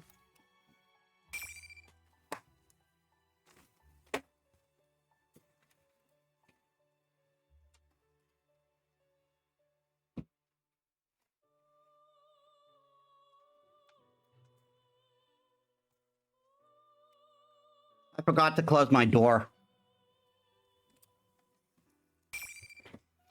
When I look around, I see an endlessly blue space that I have come to know well. It's the Velvet Room, a place where the ceiling, floor, and even walls are a deep azure. It exists between mind and matter, and not far away from me sit two Did I figures. startle you? No, but I'm sure that I opened the front door to leave for Juness. I don't remember ever connecting to the Velvet Room before. Or is this a I have dream? business with you today, so I've summoned you. Marie? Another figure steps forth when Margaret, the resident of this room, calls to her. Sorry, I asked her to do this. There's something I have to do right now. Marie, or rather, the minor goddess who now protects this town, speaks cryptically of a crisis. what happened? I can't really tell you because of the rules of this room, but you've noticed, right? Something terrible's about to happen to this town. I'll do my best to stop it. But that won't even come close to being enough. So, you might end up in danger again. Because of this. I see. Marie could be said to be one and the same with this town. Any problems with the town leads directly to problems with Marie, creating a burden on her. Marie's fighting this Leave too. it to me. I'll protect this town from whatever's coming. Marie looks surprised for a moment at my words. Then she looks down and says nothing. Marie, are you okay? You stupid goody-goody womanizing lame-o. Just hurry and get out of here. That's a mean thing to say to a person worried about you. Well, that is like her. Still, she may be toughing it out, but I can tell this abnormality is eating away at Marie. It seems you still have a lot to learn. You may have noticed, but your precious town faces an even greater threat than before. Someone is attempting to merge Inaba with the other world, which you once called the Midnight Channel. What? Fortunately, Marie's powers are currently protecting the townspeople. But that will not last long. What do you mean? A town that's become a labyrinth choked by fog and silence. Inaba exists in a unique time right now. Only Persona users who have accepted their suppressed egos are able to freely move about through the evil red fog. But at this rate, the fog will thicken, and those who cannot use such powers will be swallowed into this world. So that's what General Teddy meant by within the hour. This will be the third ordeal thrust upon you. Or perhaps it is the continuation of the second. Will you overcome it with aplomb this time as well? Go. You can do this.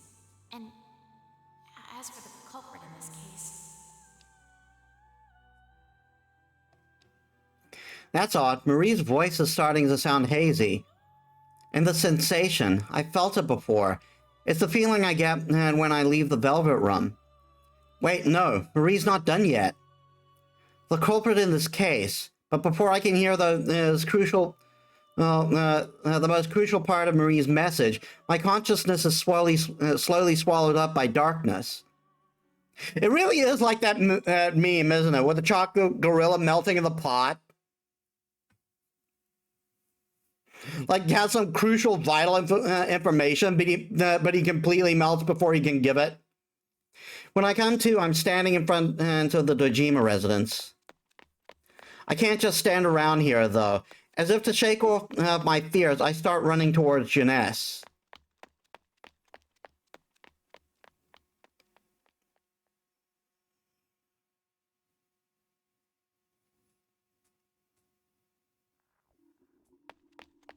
That's odd. I passed by here earlier, too. The same sign and again, and it turns that shouldn't exist. Just like Margaret said, the neighborhood of Inaba the neighborhoods of Inaba have become a maze in this red fog. It really is just like the TV world. I get the feeling that shadows could be crawling out from the shadow of ordinary buildings, and I shake my head at such thoughts. Is this anxiety because of the fog too? This is a continuation of what happened the other day. When Labyrinth was thrown into the TV world, her kidnapper said, "You got the better of me this time." If this is the continuation of the other day, then that means he's already making his next move.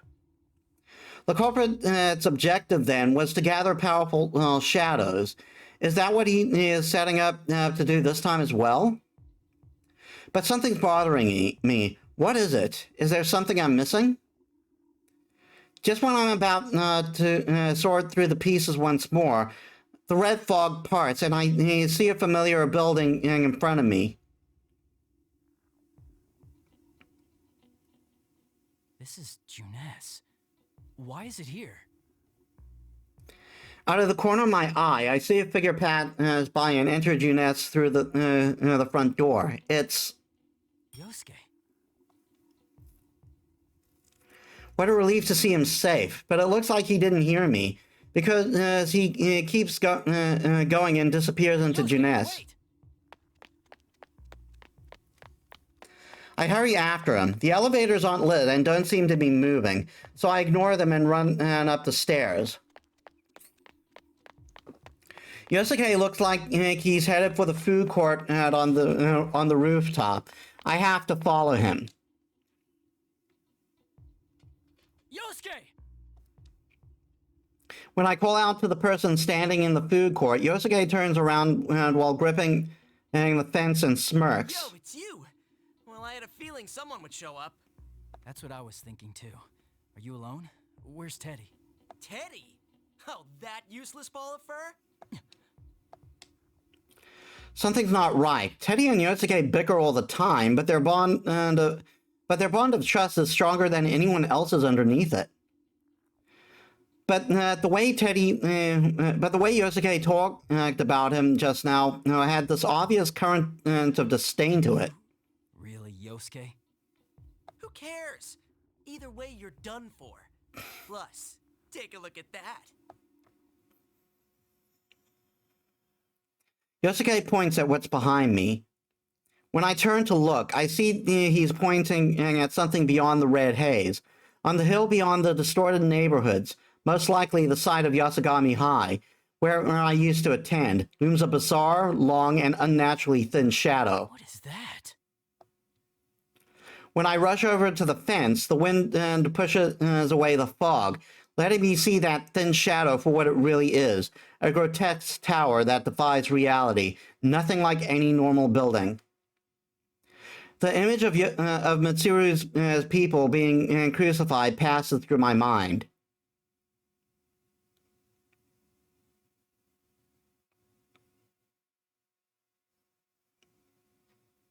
Don't tell me.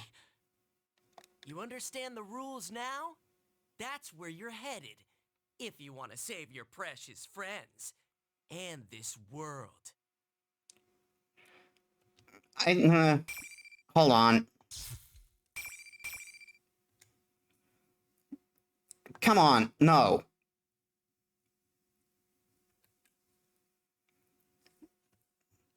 I squint and try to get a better look of the tower through the fence, but the fog below, the fog blows in again and conceals that abomination.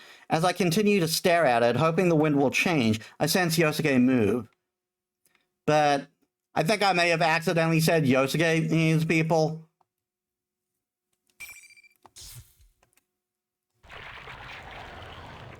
Persona. Look out, you! As I react to Yosuke's move, Yosuke's persona comes charging in with tremendous speed, gouging the fence with its arm. What is going on here? Persona and 2 Yosuke's?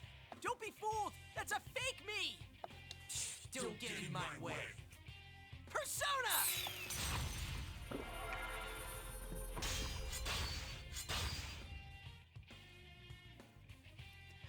The two Jiraiya clash fiercely, and then an immense shockwave shakes up the surrounding air.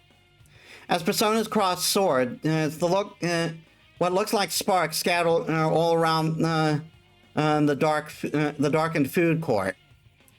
The two Yosuke summon their personas before my eyes. This guy's not me or my shadow. It's a fake that was made with a chunk of a shadow. A chunk of a shadow? General Teddy set this up. He supposedly made these things to force us to fight. Thing is, we can summon our personas here too. We have to beat them all and move on. The two Jiraiya's use the rebound of their power as to put distance between each other. Though the opponent is fake, this shows their skills are perfectly matched. Yosuke, are you alright? To be honest, I'm exhausted. But if this is more of the P1, then we can't let ourselves lose. Oh, so you noticed too. The culprit behind Labrys's kidnapping is doing this as well. Right. I don't know what they're after, but let's defeat this thing and keep going. Morons! You still don't get it, do you? You're both going down here. Don't act so tough. You might be a copy of me, but there's no way you can beat you and me at the same time. 2 against 1, huh? We were being all fair and square, but I see you'd rather play dirty. Useless vermin who can't do anything unless you're huddled together. You're completely forgetting the rules. the P1 climax is supposed to be all one-on-one battles. I'm not going to take on 2 of you at once. Now, bring on the ring. On the fake Yosuke's signal, the 4 red pillars fall from the sky. The pillars tower over the food court, surrounding both ourselves and the fake. They give off an eerie light. What is this? Come on, first come, first served. Oh, and I guess I'll tell you something else. Ignoring me and trying to run ahead will get you nowhere. Like I said before, if you want to stop the world from ending, you've got no choice but to head to Yasogami High. Now, though, you're already in the ring. Those red pillars create invisible walls. And there's no way to get rid of them but to win one-on-one. In other words, the only way you can save your world is for one of you to defeat me. Damn it. Invisible walls again? What are we gonna do? Can we trust anything he's saying? But they're not invisible, though! If I think about the way the previous P1 Grand Prix worked, there's no reason to doubt these invisible walls exist. There's no way to confirm what the fake Yosuke is saying, and even if there was, if beating him in a 2-on-1 fight resulted in us as being trapped here, then it would be a hollow victory. Jeez, you just don't know when to give in. Can't you just go on and fight when it's not against your friends? You already know it's a fake. You. Yes, it's the lovely General Teddy. I've been watching all this time, and what am I seeing? I poured my heart into making fakes who look exactly like you, all to set up a good fight. What more do you want? Can it? With all that fair and square stuff you were saying, were we somehow not supposed to think something's going on with all this? Yosuke, how cruel. I just want to feel your fighting spirit. Though, this is fine with me, you know.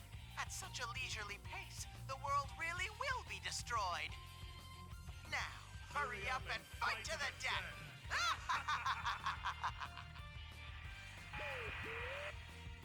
Oh, that bastard!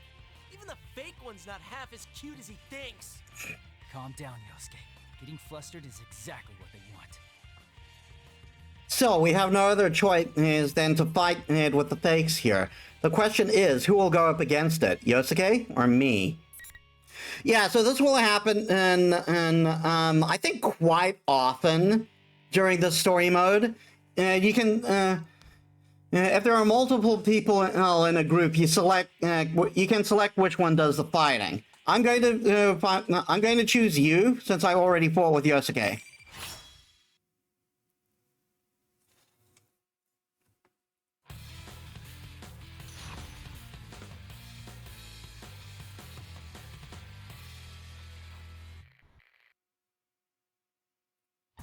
Final. I'm sure you'll hardly break a sweat.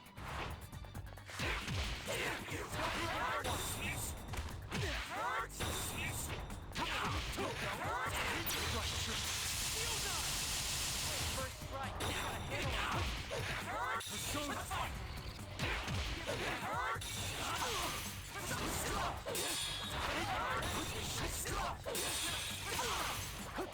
You seem so composed. Here goes.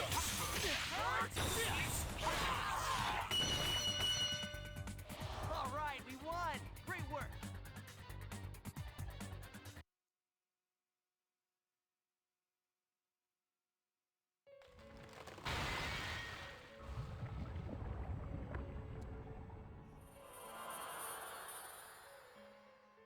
The red pillars surrounding us shatter, and the fake Kyosuke loses his cohesion while black bubbles burst from it.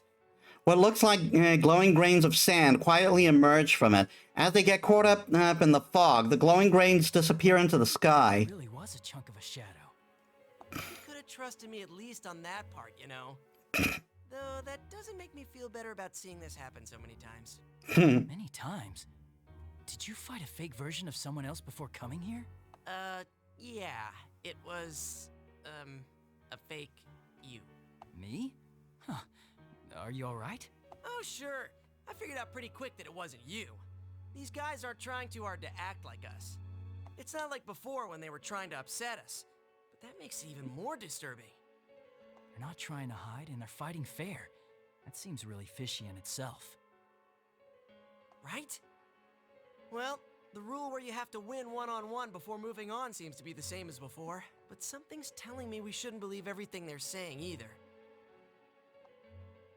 Yosuke is right. It certainly looks like the culprit has come to settle all this fair and square, but he's also taken Mitsuru-san in the town hostage, leaving us no choice but to fight. Which means there must be a reason they're so adamant about fighting us one-on-one. Excuse me. That reminds me, is Teddy okay? Have you seen anyone else? Huh? Oh, Teddy sniffed out Yukiko with that nose of his and took off to find her. Some help that guy was. You have no idea how much trouble I had to go through to find you. Well, you showed up just in time to save me. Anyway, I'm relieved to hear Teddy's nose is working. Let's leave the others to him. We need to get to Yasugami High. There's not much time left until this supposed end of the world. Whoa, wait a sec. That fake said the same thing, but why Yasugami High? I don't know why, but it looks like that's where we have to go. See?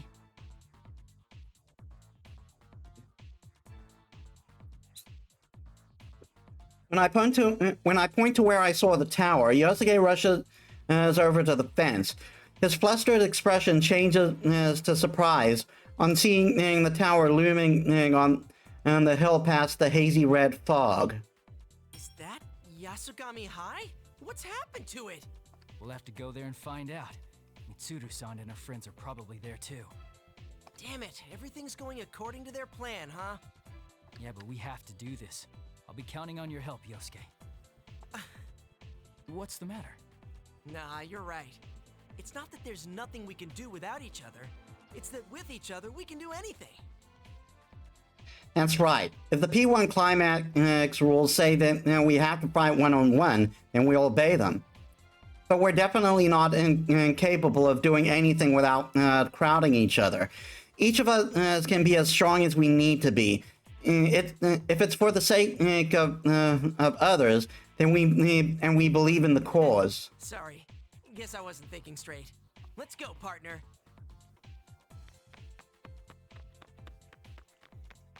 I nod. Yosuke looks like he's overcome his doubts, and together we run towards Yasugami High through the maze-like town. Eventually, we reach the base of the hill, where we discover a sign with an arrow pointing towards the P1 Climax main site. It's no longer a maze from here on. There's a little bit of distortion, but it's the usual school route I remember taking every day. If I ignore the P1 Climax flyers, the P1 Climax flyers passed everywhere like election posters, that is. These again?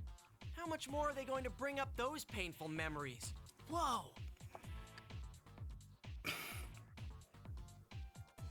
Yosuke suddenly stops his complaining. What has just come into view for both of us is a strangely decorated school building, just like the P1 Grand Prix from the other day, and that bizarre tower that looms over the rooftop. Holy crap! It really is on top of our school. And why is it so big?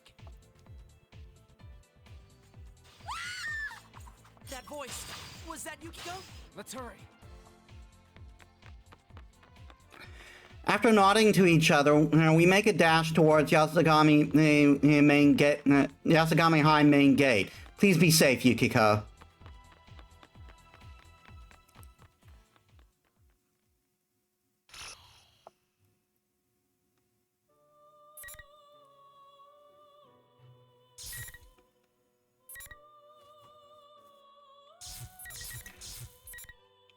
Ah, Teddy.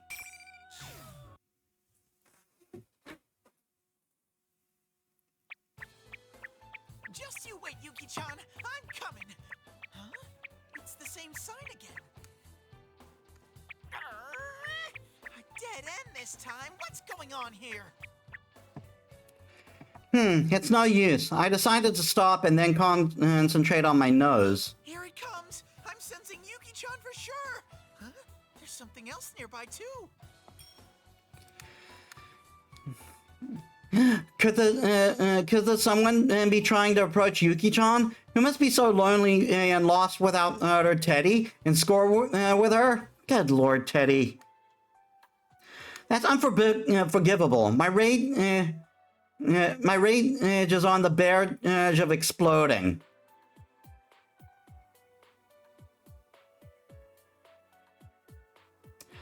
The bear puns.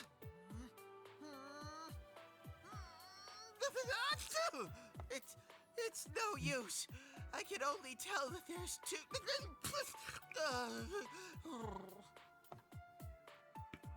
Of the two readings near Yuki-chan, one of them seems a bit weird. How do I put this? It was like that sensei that melted earlier. Could it be someone's fake? This isn't good. My nose just won't listen. I mean, work. I don't even know where I am anymore. I wonder if Yosuke managed to find Sensei. What are you acting like a lost kid for, you idiot? Ah! It's a ghost! You look so spineless. It is none other than I, General Teddy. Where's your salute? It's that shameless imposter again. What's with its inflated ego? First we defeat the fake, and now first we defeat a fake sensei, and now a fake me's shown up.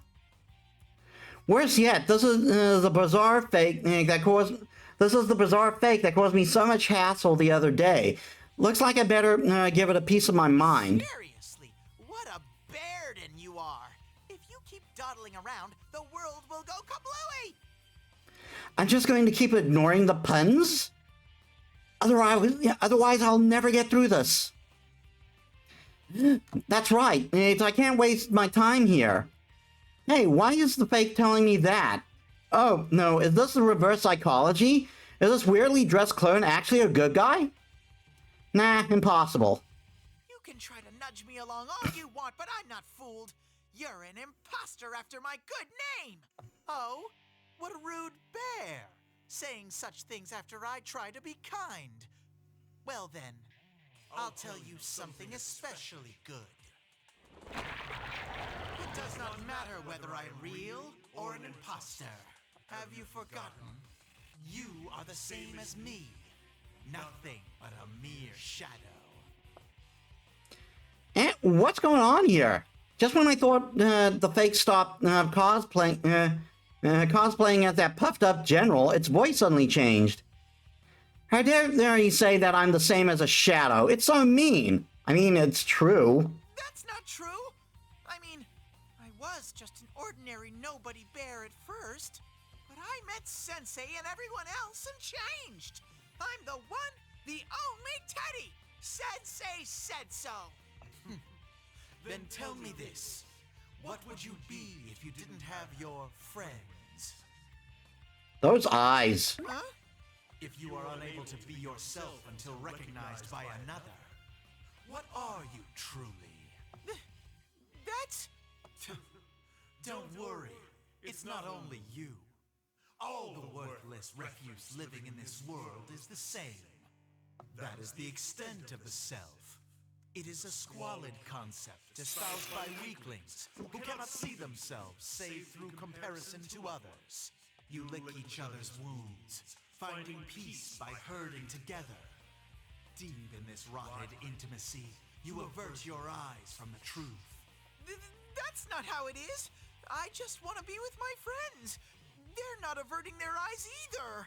Regardless, I will kill you slowly and return you and your persona back to shadows. Now, bring on the ring!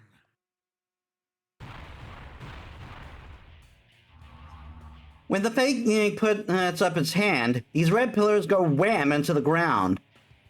And this is just like when, Yosuke fought against the shadow earlier. Let me guess, does this fake want to pick a fight with me? What's the matter? Scared? Well then, how about a wager? Whoever wins is the real one. That's not how that works. Like I let that happen. There's no way I can lose this. I'll do whatever it takes to prove I'm the one and only Teddy in the world. Hey Lotus Prince, welcome to the stream. How was your day?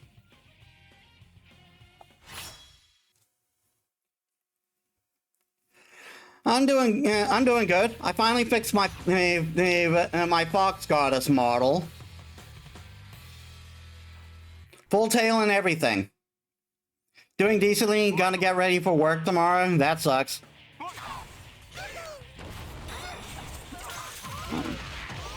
Yeah, I upgraded this model. I fixed this particular model, so I'm using that. Beat me on New Game Plus last night, and I'm struggling with the boss. So the very first level of New Game Plus Plus. Well, it's a Souls-like, so that's to be expected.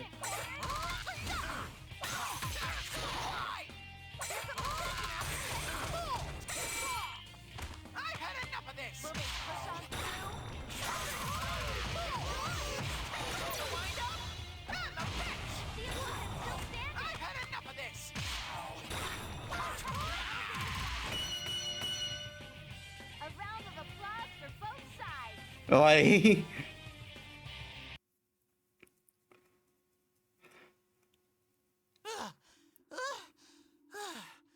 I did it! I get to keep being the real Teddy! Again, that's not how that works. But was fighting always this tiring? I feel more pooped than usual. Right when I get a chance to catch my breath, the pillars split down the middle, and the red fog that had thinned while I was fighting comes drifting in it and moistens my adorable bod. Good God, Teddy! This fog again.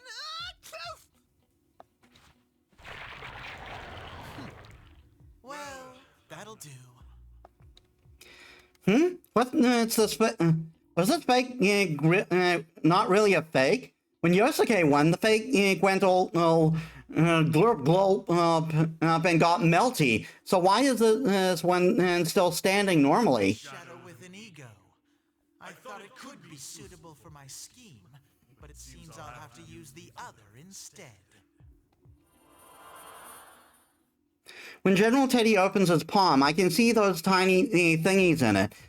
And then, just like that, they go flying into the sky, like the wind blew them away. What are those shiny thingies? I think I saw them when Yosuke was fighting too. Come on, what are you staring at? Your friends are already headed to the school. Why aren't you on your way to meet them? Grr. You don't get to boss me around. And what's up with you? You did all this to the town. You keep telling us where we're supposed to go. If you're the enemy, then why aren't you acting more evil? Yeesh, what a noisy bear. Your complaint doesn't make any sense either. Anyway, just hurry up and come to the high school. We're gonna settle the score once and for all there. It's kind of weird that General Teddy is marginally more bearable than regular Teddy. But that's because he's kind of a jackass.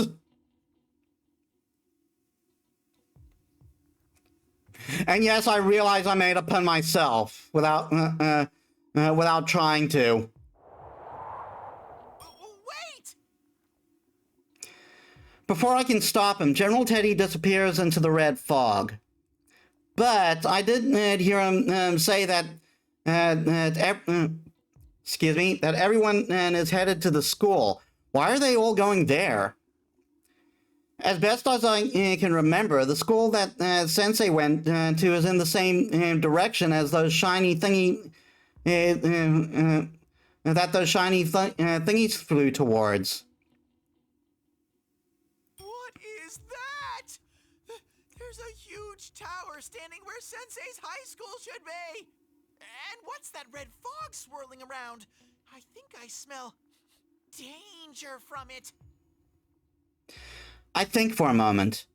It looks like something bad's happened to Sensei's school, but I promised Yosuke that I'd find Yuki-chan. My nose is still all runny, but Yuki-chan's smell hasn't moved from that spot yet, so I know what I have to do. If the others are headed to the school, then I need to get to Yuki-chan. I'm sure Sensei and the rest can handle everything over there. Wait for me, Yuki-chan! Your adorable Teddy is rushing to you at once! Yeah, so as perverse as Teddy is, and trust me, that line about smelling a girl doesn't help much. He does have a really good nose. He is your support in the start to Persona 4.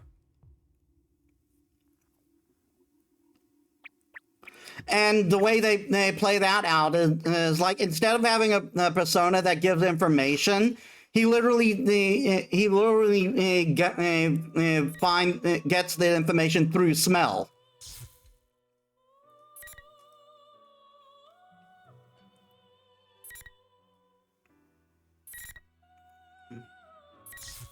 Okay, so either Chieri or Yuki go next.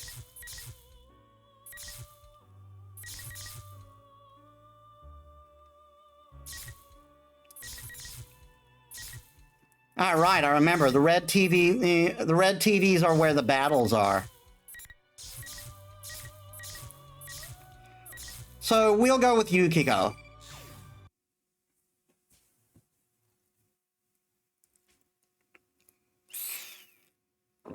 My cell phone remains unresponsive, and the shopping district is still enveloped in red fog.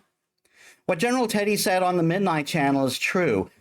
On the hunch that this is a communication from last time, I dashed out of the inn and ran to the shopping district, but what I saw there were two kanji-kuns.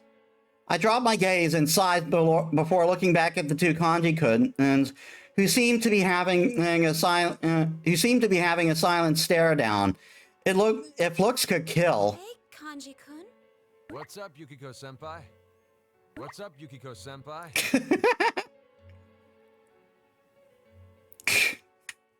I can't help but sigh again as the two kanji-kuns respond in stereo. I think one of them is a fake, but they act so much in unison that I can't tell them apart.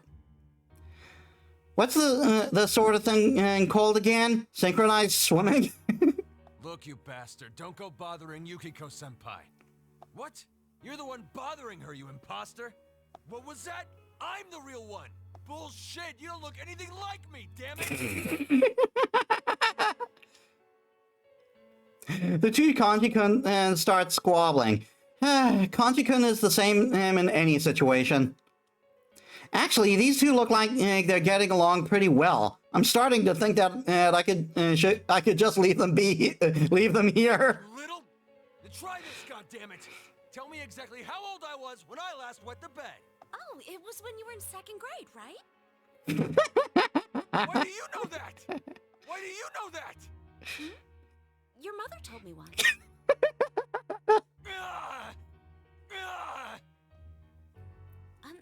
Sorry, I don't have any more time to waste.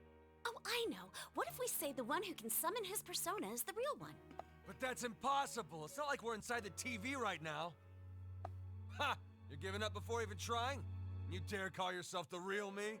When you put your guts into it, summoning a persona's no big deal at all. Oh, it worked.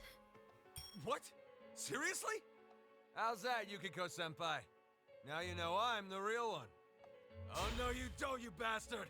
If you could do it, so can I! Come on out! Persona! Whoa! That actually worked! Hey, what are you copying me for, damn it? What? You're the one copying me! And we're back to square one. But if Kanji-kun managed to summon his persona, does that mean I can use mine? Would just defeating both of them solve the problem? That sounds like a great idea. That voice.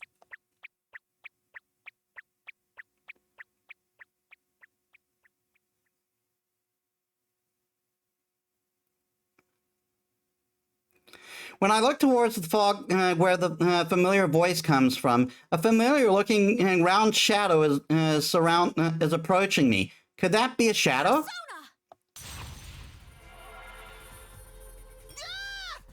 Why? How cruel! Your precious teddy bear! Okay, so to catch Lotus up here, personas, you can think of them similar to like the stands in JoJo's Bizarre Adventure. Though there is a key difference. Stands are crystallizations of one's life force, right? Personas are personifications of one's psyche. The Persona series is very heavily based on Jungian psychology. Wait, Teddy? He seems exhausted, but this is indeed Teddy, though I can't tell if he's the real one or not. Yuki-chan, you weren't thinking I might be an imposter, were you? Well, maybe a little. So mean! Just take a look at my fur! It's apparent that I'm the real Teddy! See? Can we just kill him anyway? Teddy goes from staggering around and leaping at me with open comes staggering around to leap at me with open arms. I swiftly move out of the way. I don't think he would, really. Teddy ends up embracing the ground with an odd groan. I wonder if that was a bit mean. So cruel. I mean, I can't tell if you're the real one or not. But I keep telling you I am. I just beat the fake me a minute ago. Yeah, but other than that, they're completely different in personality. I want to believe you, but I'm already having a hard time telling which of these two is which. Also, fun fact: in the original Japanese, is Teddy's name is Kuma. You just need to use the power of love to tell them apart. God damn it, Teddy! Huh? You can tell the difference? Of course I can. My love for you would never ever be fooled by a fake. Yeah, exactly. Basically, Teddy's an interesting case. He's a shadow who gained an ego, and thus has gained a persona. Then can I leave this to you? Shadows being the monsters that show up in the Persona games. Leave what to me? Ted, perfect timing. You know I'm the real one, right? Ah! A double serving of kanji? So these were the two things I was sensing near Yuki-chan. How did you know this? That's why I'll leave it to your love to tell them apart. Impossible! I'm completely, totally vetoing this idea. I mean, there's no love involved. No, go on. The hell did you just say? You should be able to at least tell the difference, damn it! Ah! Both of those sound like things kanji would say. So that's the limit of your love for Kanji-kun. Can we just say that they're both fake? That's what it comes down to in the end, right? What? Why are you listening to him? Would that be bad? Of course it would. Assuming that from the start is pretty messed up. Oh, I know. Could you use your nose to figure this out, Teddy? I wish I could, but this red fog is getting in the way. My nose is no use right now. Wait, does that mean you're a fake after all? Not at all! There's a good, complicated reason for it! Hey, Ted, just do something and tell us apart, damn it! Yeah, you moron, I'm disappointed in you. Two kanjis are worse than one. Okay, Teddy, stay still, concentrate, and... Achoo! Oh, whoops! My nose got stuffed up. What? Also, don't say anything bad about Kanji. He's a precious boy. Even Teddy can't tell them apart. We'll never make any progress at this rate. What else could we try? Jeez, what a useless bear. You say that, but I bet you're actually pretty relieved. What did you say? You're the one breathing easier, asshole. What was that? I'll take your punk ass down. Aren't they precious? As they continue their endless squabbling, I think desperately for a plan. As soon as I get an idea, I whisper to Teddy, that's my work. Ooh, good idea, Yuki-chan. Well then, let's bring it on. People of Inaba, welcome. It's time for Who's the Best Inaba Resident? I forgot this was a thing. Question number 1. How many stories is Yasogami High School's classroom building? We're really doing this? It's 3 stories. You bastard, it was my turn! Correct. Now on to question number 2. Every day is Customer Appreciation Day at the Supermarket Junes. How many stories does it have? 2 stories. Correct. Now for question number 3. From Shiroku's store, how many buildings away is the Moel gas station? It's 4 buildings. Correct. Number 4. Take the sum of the numbers in the answer so far. Multiply by 8 and divide that by 3. What do you get? Huh? Wait, what does that have to do with being an Inaba resident? Too easy. It's 24. Yep, that's the fake. Correct again! And. You're the culprit! We Scooby-Dooed him! Teddy and I simultaneously point to the kanji who answered correctly with a flourish. Thank goodness, surprising as it seems, the plan worked. I really didn't think it would be this easy. How do you figure? I was right. Yeah, but the real kanji wouldn't have been able to figure that out so easy. Take 3 plus 2 plus 4, multiply that by 8, and divide by 3, and that's 24. You don't get it. There's no way Kanji could do math like that. Heck, he can hardly do basic arithmetic. God damn it, Teddy. Therefore, you're the fake. He was even dumber than I imagined. He's so stupid that I ended up playing around. Huh? You picking a fight with me? I'm sorry for treating you like Canadian Kanji-kun, but it was all all I could come up with. And the plan did confirm you're the real one, so... I'm glad we figured it out, real Kanji-kun. Yeah, but come on. What kind of way was that to tell us apart? Don't worry, no one would be shocked at this point. Are you making fun of me or trying to cheer me up? How long are you gonna keep this up, damn it? Just because my cover's been blown doesn't mean that's the end. It's time for the real reason I'm here. All right, bring on the ring. Oh God, here comes the cringe. Yeah, this is a poor time. This is a time to mention that Atlas is kind of bad when it comes to LGBTQ representation.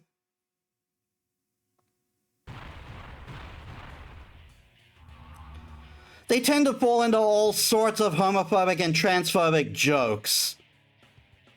Thankfully, they don't go too far with it most of the time, but with Kanji, they really kept like pushing it. Because there was supposed to be this underlying joke that he's gay. As soon as the fake Kanji cries out, 4 red pillars fall around us. They slam into the ground with a heavy sound and gives off a dull light, like a signal in this fog-covered town. At the same time, the fake Kanji-kun who called down the pillars suddenly starts gyrating for some reason. The way he's talking now is that... Ah! This again? Kanji seems dangerous. Yeah, this is where it gets bad. Now let's get this full-on muscle battle going. I can't wait to get you in a hold. This bastard again. A full-on battle, huh? Fine, you're on. That didn't make them any less overblown. Can't we just leave these two here? Yuki-chan, your inner thoughts are leaking out. Oh? I'm totally okay with me, you know. You could just stay here. But you can't go on unless you've beaten me raw. Won't that be trouble for you? Huh? Is that true, Teddy? It seems like it. When those red pillars glow, it makes these invisible walls, just like the last P1 Grand Prix. That's right! Until someone takes me to heaven, none of you are going anywhere. I'll do it then. I need a refresher. Whoa, hold it! That's my shadow. I can deal with my own crap. I'm gonna pass! It's too early for me to step into that world! Huh? Damn it, Teddy, I told you that's not how I am! Yeah, again, they're really bad with this. Persona, like one YouTuber stated, Persona has great highs, but it also has great lows. And it's really Atlas's fault. Like, okay, to give this whole thing, this whole thing with Kanji being gay, is because he had an internalized fear of women. Because like Kanji likes to do things like sewing and stuff. He likes to sew, and because of that, that's not a traditionally man thing to do. You know, he started to overcompensate and put on this delinquent image here.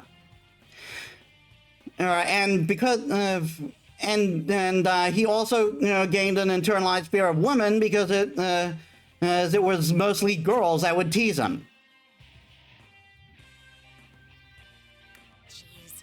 Well, then let's decide with rock, paper, scissors. That's fair, right? That said, I do believe that Kanji's at least bisexual.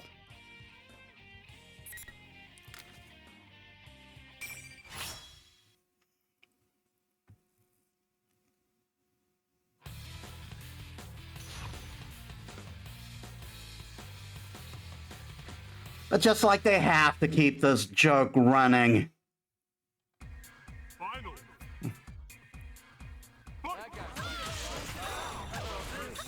Jerk.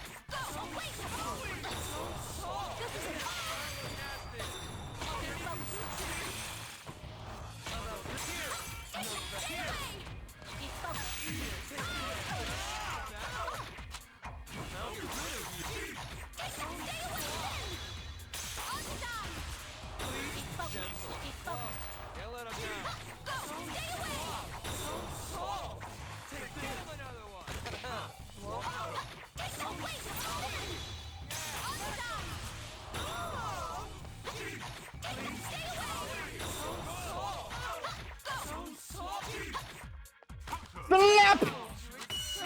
Keeping the tradition going. That was great. Why don't you fight me next?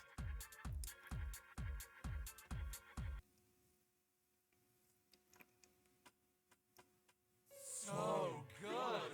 I'm totally satisfied with this amazing session. Can we please end this cringe? Because it's too late now. You've totally fallen for our plan.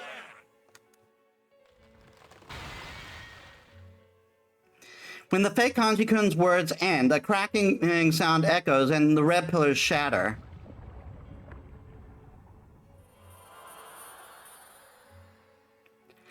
As the red fog suddenly thickens, the fake Kanji begins to melt like chocolate put over a flame. Whoa, what the hell?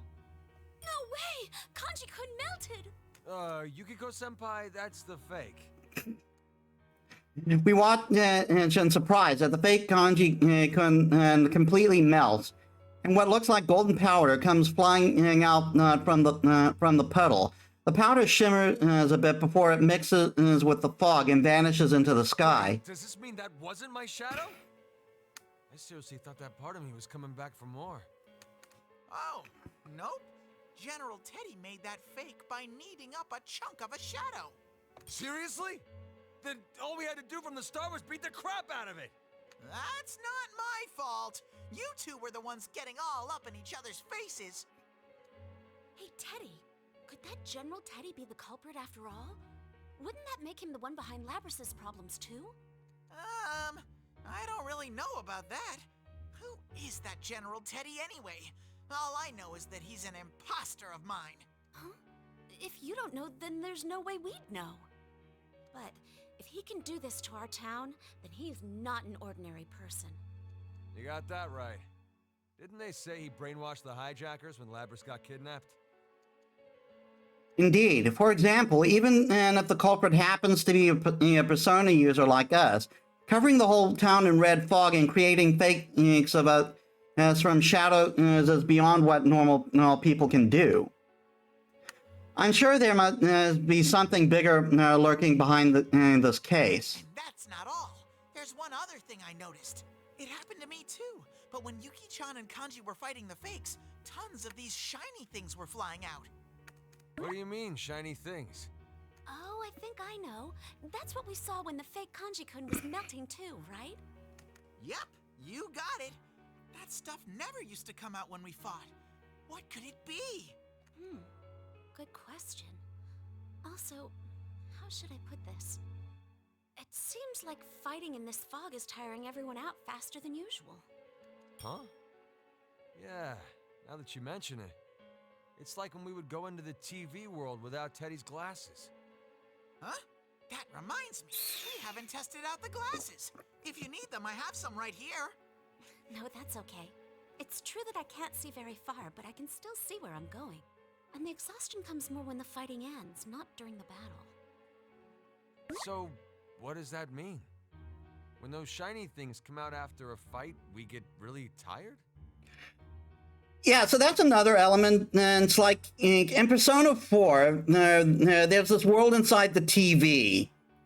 This is where the main story of Persona 4 goes, and it's covered in this thick fog. Like it's so thick you can't even see meters in front of your face. Like it's kind of like I would liken it to the fog of Silent Hill had in the PS1, somewhat. It's like but like as they said, it would it not only made it hard to see, it would tire you out. So Teddy there would make these special glasses that if you put it on, it clears out the entire fog and allows you to fight properly. Jeez, you really are stupid, aren't you, Kanji? The shiny things and getting tired are two separate things. So what then? This is all because you suck at explaining shit. Teddy and Kanji can begin their usual squabbling. They really are good friends, aren't they? But something Kanji-kun said catches my attention, and I start to to conjecture a few things. Kanji-kun and conjecturing. No, now's not the time for this. Yeah, a quirk Yukiko hat is she gets triggered easily by jokes. Basically, she's the type of audience you'd enjoy, Lotus. Hold on a second. Sorry. What did you just... Yep, there we go. Yukiko-senpai? Has Yuki-chan lost it? You're right. Sorry. This is nothing.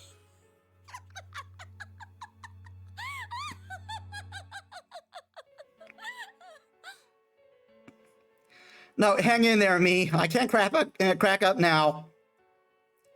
I take a deep breath before looking back to Teddy and Kanji-kun.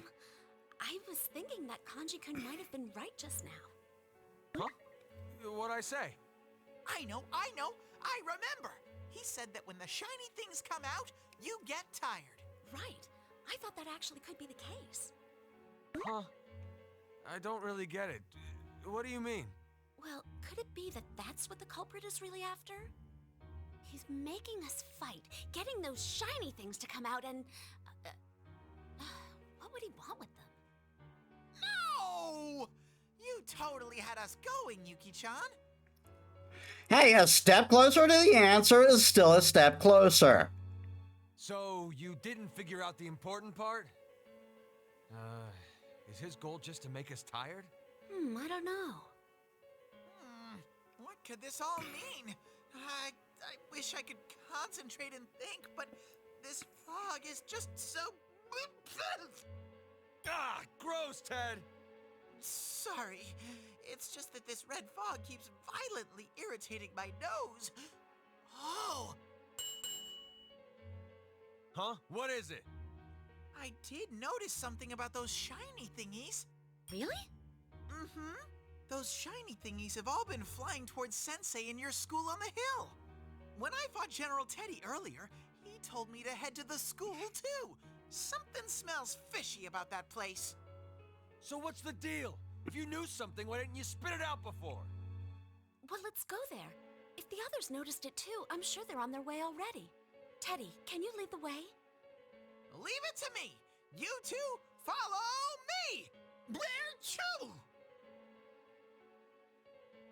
As Teddy tries to lead the way, he gives an especially loud sneeze. Should we really be following him? But we should trust him for now. He did find Kanji-kun in me, after all. I let Teddy take the lead, sneezing like a foghorn all the way, as we all run together towards Yasugami High. Ah, yeah, that's another thing I don't like about Teddy, the constant squeaking of his feet.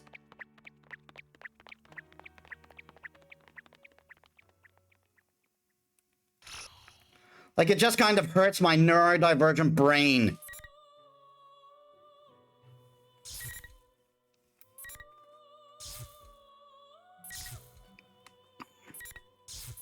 All right, on to Chie.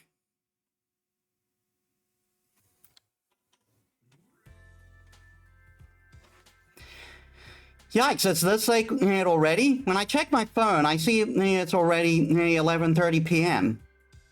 Looking around, I notice there aren't many houses with the light still on. And we're in the middle of a long holiday, but it's almost tomorrow. This really isn't the time for a scrawny girl like me to be out and about. Buku! Jeez, where'd you go? I look around in search of my pet dog. When I saw the rain had stopped and the thunder was dying down, I decided to bring him along for my training after dinner. I didn't count on him getting so scared of the thunder and the distance that he'd run away. Oh, why do you think I brought you? Taking off and leaving me alone at a time like this really isn't cool. Ah! What the hell? Oh, that thunder's been rumbling non-stop. What should I do? Then why'd you take the dog with you? Like, if it's bad for you, imagine how bad it is for him. I stare at my phone and then shake my head. Yukon's probably spending some quality time with the Dojimas around now. His long holiday was already kind of ruined and by that weird case, so I shouldn't bother him again. Yeah, Yukiko! Oh, wait, she's busy. Oh, if I told Yosuke and Kanji about this, they'd definitely make fun of me. Oh, there's always Teddy! Wait, Yosuke would still find out. Oh, sheesh!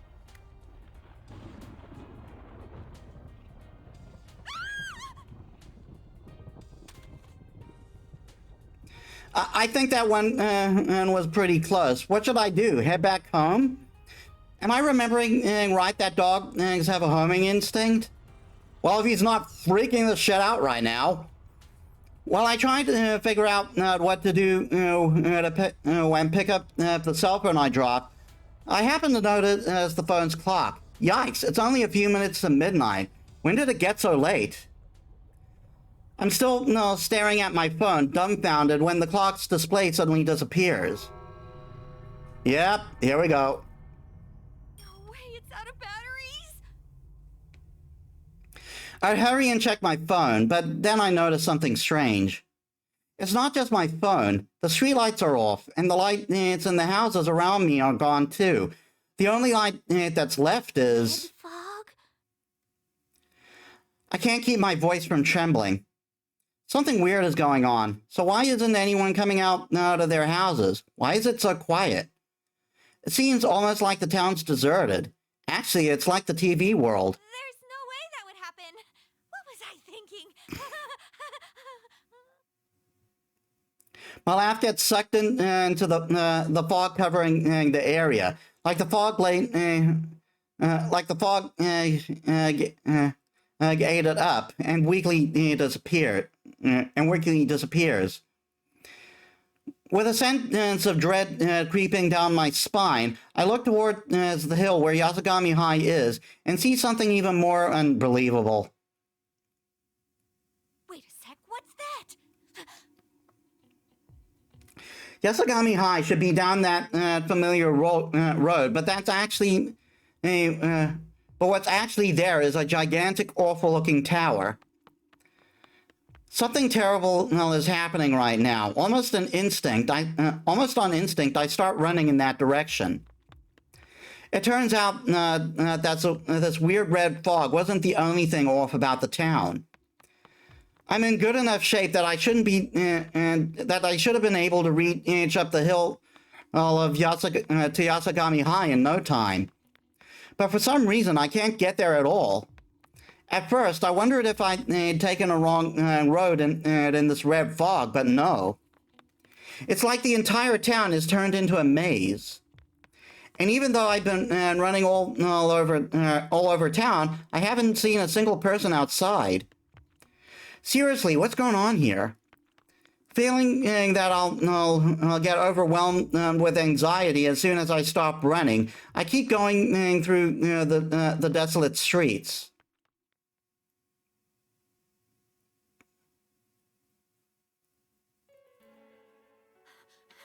No way! What is this? What's going on? As I make a mad dash, pushing through the red fog, I finally reach the Yasagami High entrance. But once I'm there, I can only stand there in a daze. This... where the P1 Grand Prix took place? Why is the TV world showing up in reality? From the stupid poster is introducing the participants to the tacky decorations, every last detail is exactly the same as when my friends and I fought to save Labras, who'd been thrown into the TV world. No, not exactly the same. There's one thing that's different. This time, there's a bizarre giant tower looming over the school, like it pierced through the place. I quickly take out my phone, but the screen's still black. Oh yeah. Is someone there? Chie? Is that you, Chie? Yukiko! Oh, thank goodness. My cell isn't working, so I didn't know what to do. I see. I'm glad to hear that. You're probably the best on my list after all. Huh? My instincts tell me to be on guard. I've always been close to Yukiko, and will always be, and always will be. And I know she doesn't talk like this. Plus, Yukiko said she'd be busy with a huge group of guests tonight. Not Yukiko! Who are you? You don't have to worry. I was never intending to deceive you. I need you to die for me, fair and square. What? Wait a sec! Who are you? Why are you after me? Why? You see, I'm your enemy. I was made to kill you and your friends. Made?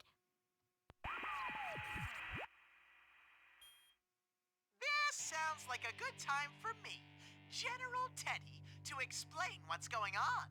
General Teddy? Why are you here? I mean, you were Labras's... Blah, blah, so nitpicky. With that level of nagging, I worry that you're already turning into an old maid, Chie-chan.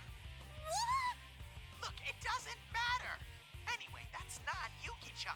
It's a total fake that I made. So there's no need to worry at all.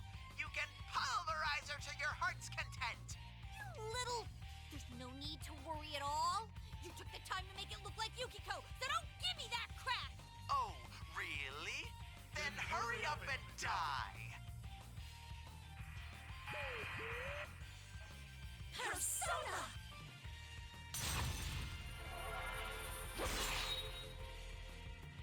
Right then, I dive sideways like an action hero. The fire that Yukiko or her fake, anyway, that fire dance is just where I was standing a second ago. No, wait, does this mean... Persona? Huh? How?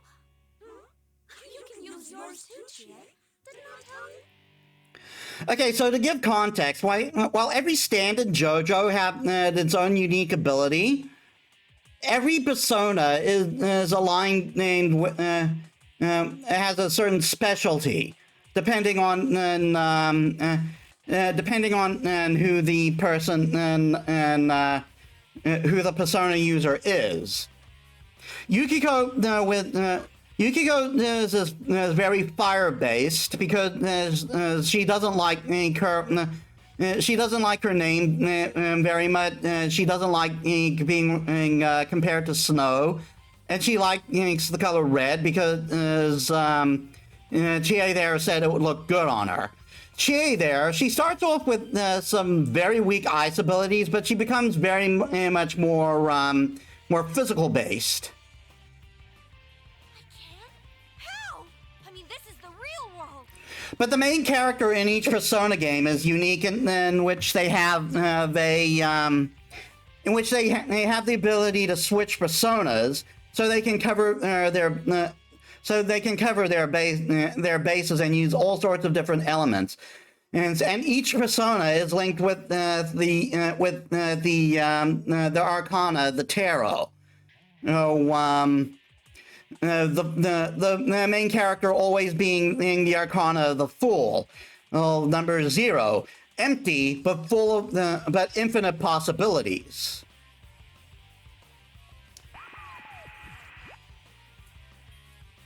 Oh, sorry. I totally forgot to tell you. This is the P1 Climax, so I want to do these matches fair and square, as equals. Which is why I've made your world the same as the one in the TV! The same? What do you think you're doing? And what's this P1 Climax thing? Ah, so many questions. That's just how things are. So hurry up and give us a nice heated battle. Oh, I'm sorry. I forgot that the gong hadn't sounded yet. Well then, let's start this properly. Bring on the ring!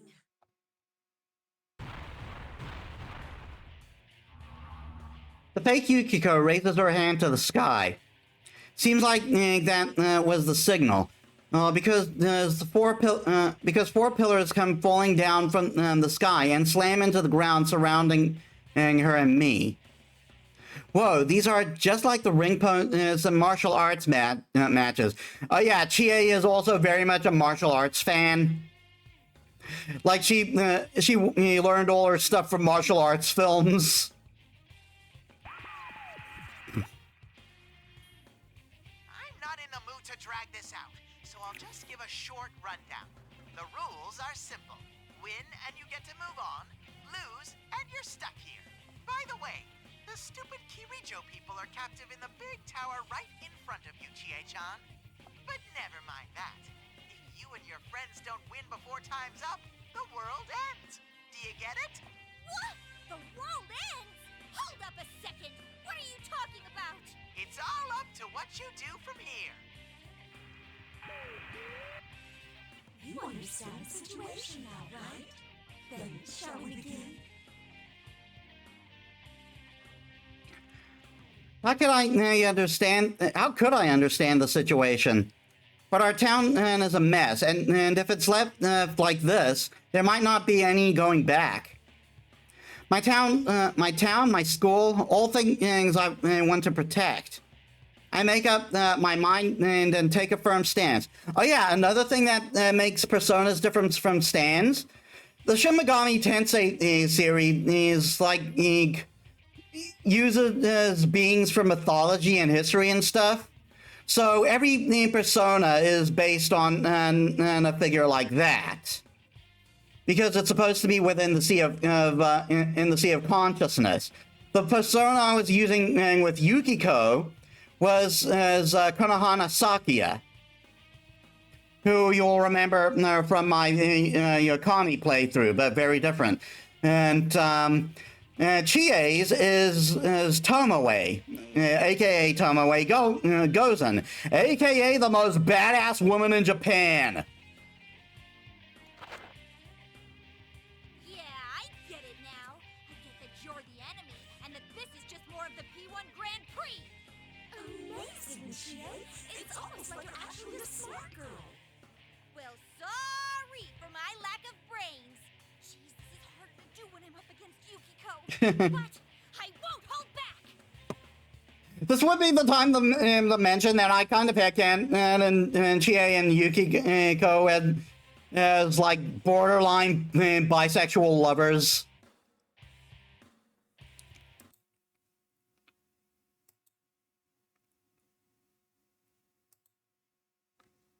Just gonna pop this on out real quick.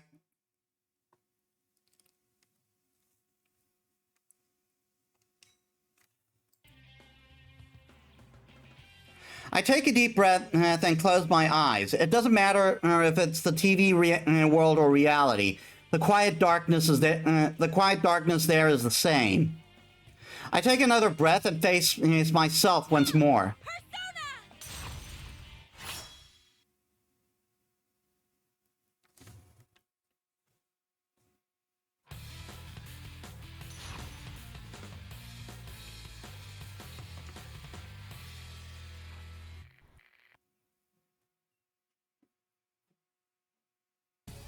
Final. Fight.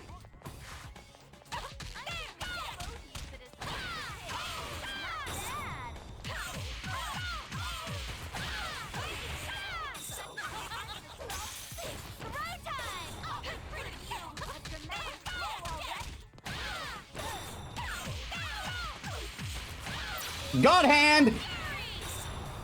Yes, there is an ability in Persona called God Hand.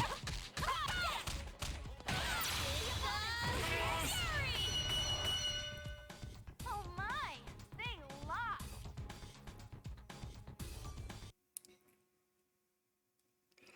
In fact, it's across all it's across all of the Persona series, I believe. Good God, that face! As if signaling the end of the fierce battle, a crunching sound echoes through the area, and the red pillars shatter.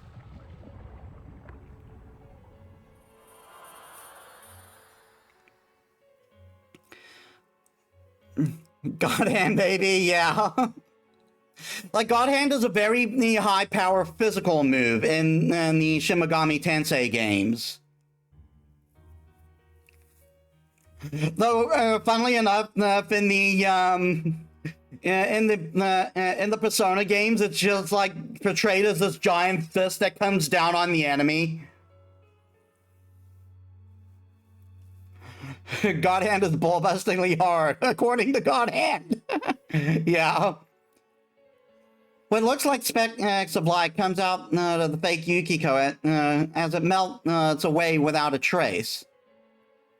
All I can do is watch stunned as the light flutter up into the sky, swirling higher towards that bizarre tower. Are you alright, Chie? Suddenly, familiar voices come from behind me, and I turn around. When I turn around, I see two figures I know very well running towards me through the red fog. Oh, no, you don't!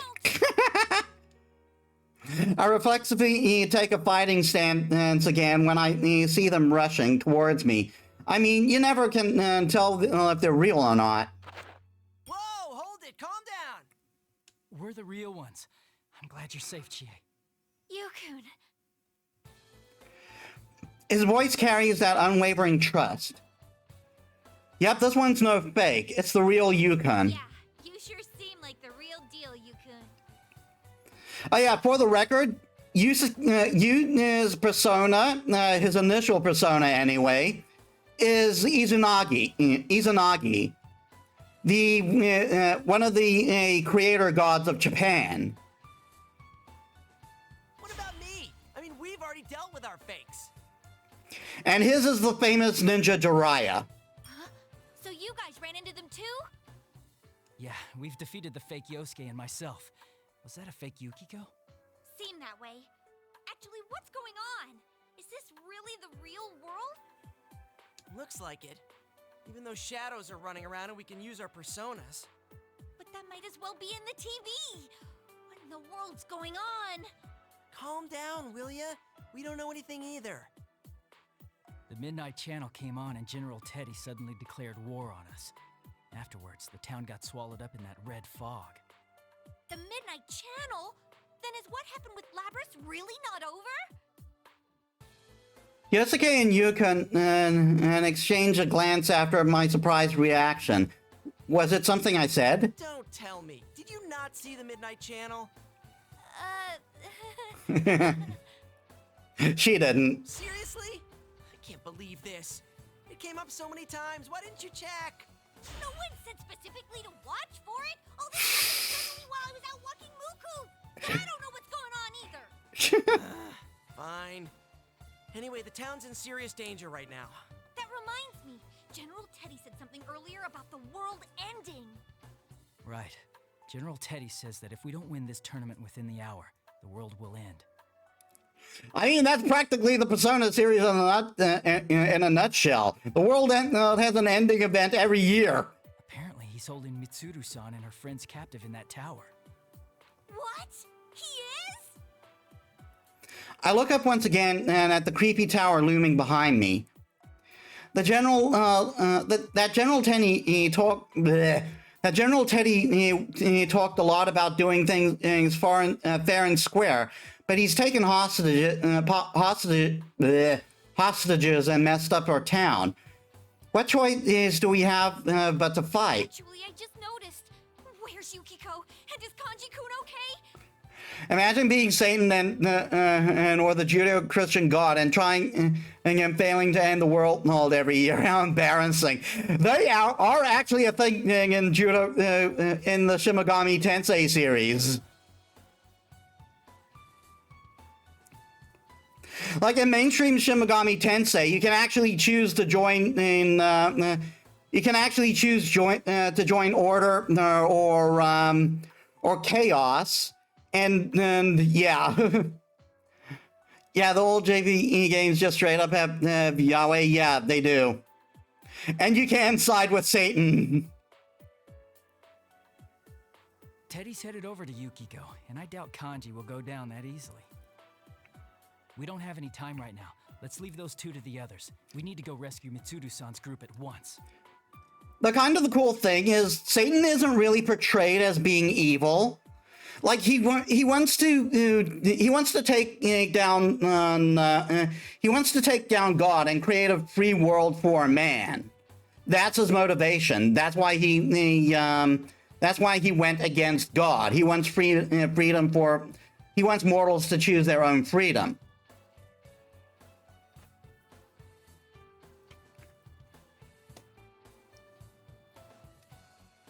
What should I do? What do I need to do? I understand what Yukon is saying, but I get that the situation is bad, but I'm still worried about Yukiko, and I can't make up my mind. Okay. Believe in your friends. He's right. If I go off selfishly looking for Yukiko, the world's going to be in even more danger. Yukiko and Kanji are both good friends who fought alongside me this long. They're not so weak as to take some fake Teddy could take them down.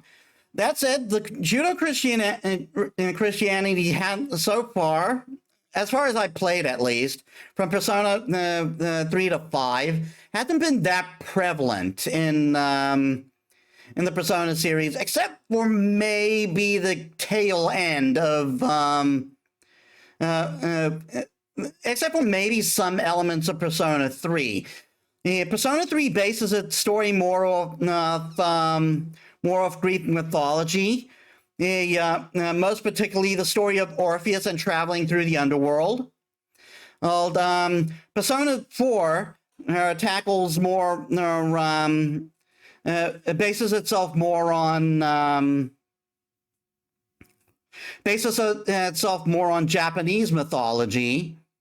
And Persona 5 doesn't adhere strictly to a particular mythology, but it's all about rebelling against an oppressive power. So, like, all the personas in that are all rebels, pirates, spies, thieves, that sort of stuff. In fact, Persona 5 is where I learned about the whole Herlock Sholmes thing. Because the mainstream Persona series always has these interesting trivia bits. You got to answer these questions, and that's where you learn. That's where you mostly learn stuff from, which I greatly appreciate. I'll do what I have to. I'll make sure to look back in the. I make sure to look back into Yukon's kind eyes before nodding heartily. No, Yukon!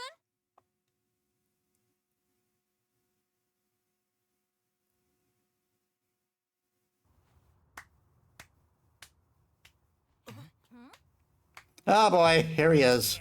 Yeah, you're gonna believe in your friends and be the winners of the P1 Climax, is that right? Playing friends here? That's frickin' lame.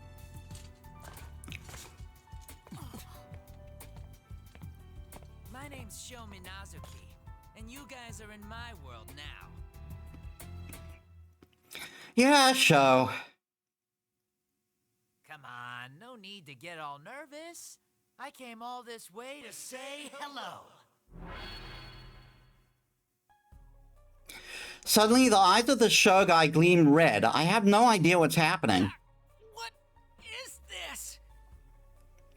Even though we're standing a little ways away from him, all three of us are suddenly glued to where we stand, and by some immense pressure, like we're suddenly at the bottom of the ocean. He has the world. I'm sorry, I had to make a JoJo joke at least once. My legs! I can't move! It's not like we're being pressed towards the ground. It's like an intense pressure, pushing in on us from all directions.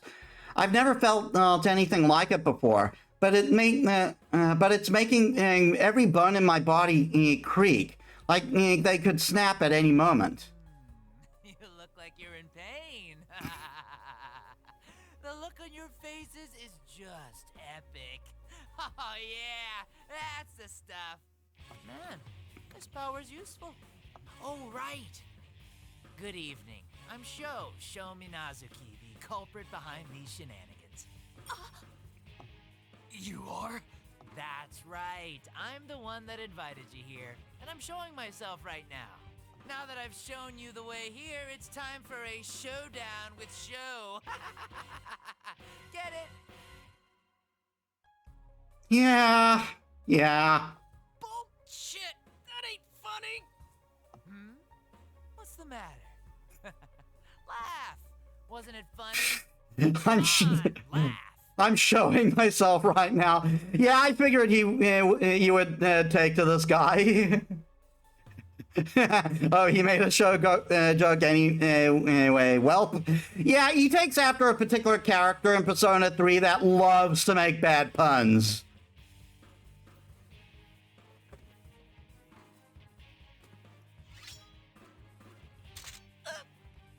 I guess I'll dismantle one of them. I doubt that'll matter much. What's with this guy? He's definitely not normal. He was laughing like an idiot a moment ago, but all of a sudden, he's thrusting his sword at Yosuke's neck. This is bad. If I could at least get my legs to move, I could kick away that sword before it hits Yosuke. Is this guy really the culprit we're after? Oh, come on, why right now?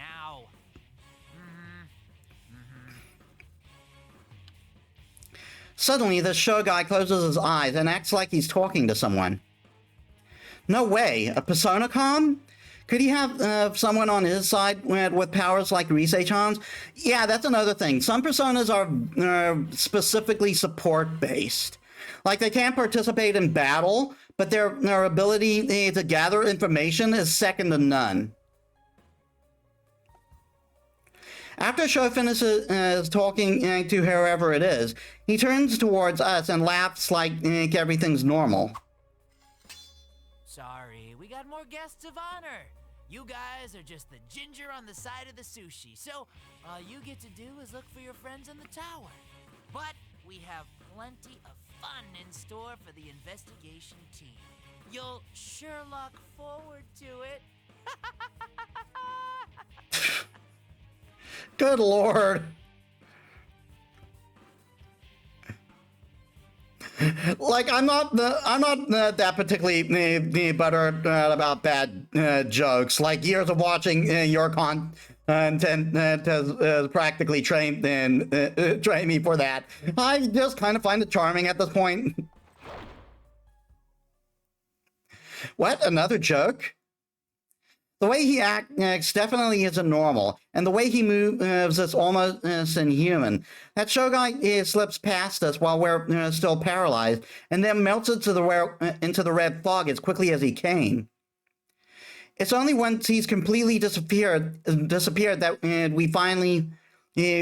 we're finally released from the pressure, gasping for breath. And I took that personally.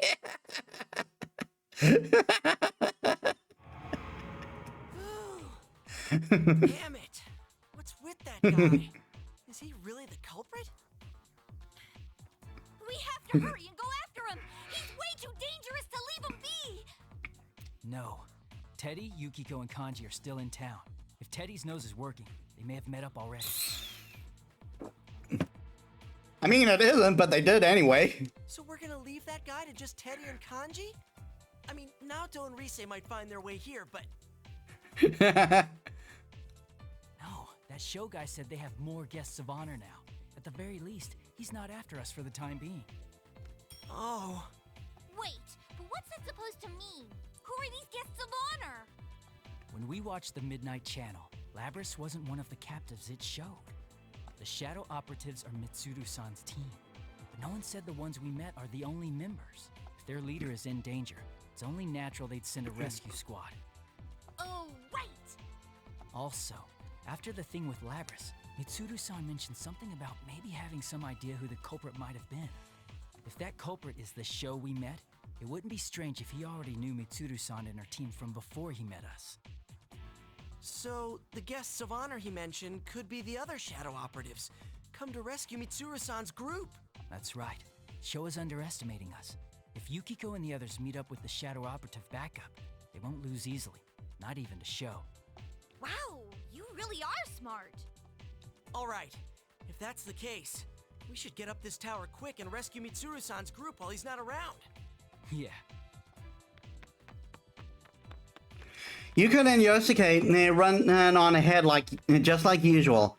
Yeah, this is a familiar scene. Even that scary-looking tower doesn't seem so bad, now that my friends are with me.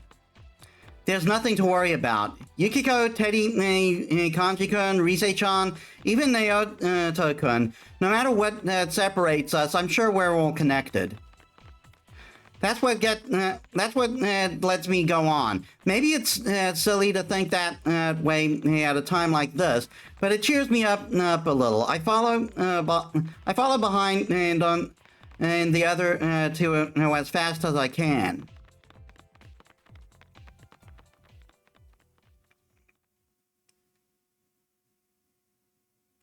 Oh, come on, you gotta end it. I gotta go to bed soon.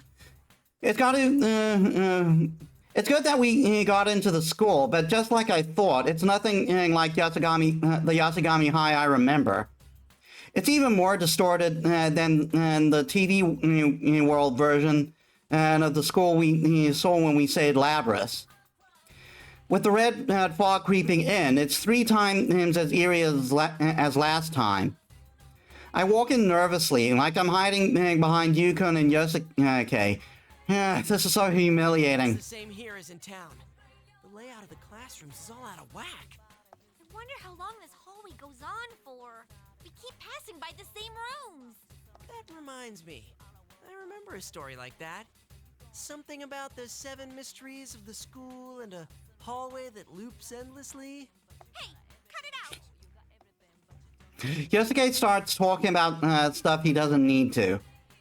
He knows I hate that stuff. Telling a ghost story here is like adding more sauce to an already overflowing beef bowl. I know he's kidding around to cheer me up, but honestly, it's not doing much for my mood. Ever notice how it's always girls who are scared of ghosts in these stories and never a guy? Just saying. That aside, the tower on top of the school seems pretty huge. We need to get up there, but I can tell it'll be tough going if we have to wander back and forth through the hallways like this. Not only that, those fakes will probably attack us again too. Do you think that show guy really is the culprit? Who knows? It's pretty suspicious that he's taking credit for all this, if you ask me. Then again, he didn't seem like an ordinary guy. He obviously copied someone's homework. When his eyes gleamed red, I lost control over my muscles. Like he commanded them, don't move. If that was a type of hypnosis, it's pretty powerful. If Sho is the culprit, he could have controlled those hijackers the same way. You can mention that attack at the food court. According to him, there was a hijacking to cover up Labras's kidnapping, and the hijackers had no memory at all about what happened. It's true that when those red eyes stared at us, I felt a peculiar sense of intimidation that chilled me to the bone. It was such incredible power that I couldn't believe it came from a person like us.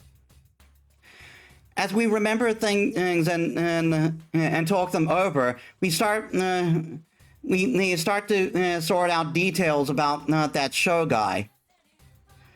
He had red hair and a big scar on his face, 2 swords. Wait, there was something else I noticed. Hey, wasn't he wearing our school's uniform? Huh? Oh, now that you mention it, it did kind of look like it. I'm sure of it. I've never seen a school uniform like that besides ours. I mean, Labras was also wearing that school uniform, and she wasn't part of the school. For all you know, someone's selling them wholesale. Then does that mean Sho goes to Yasugami? What? You're serious? Is it possible for us to not know about a guy who sticks out that much? I did think from last time that the culprit would be someone with ties to Mitsuru-san. I still can't shake that theory. Oh, maybe he transferred here. Or it could be his older brother's uniform. Dude, don't go drawing up the culprit's whole family tree just on a hunch. I bet he's just a ghost or something like that. Maybe he has a grudge against our school? Well, the moment I tried to raise a protest about Yosuke swerving the conversation back to a ghost story, I sense a presence of some kind up ahead, covered up in the red fog. You can grip the sword at his side. What is it? Be on guard. Don't leave my side.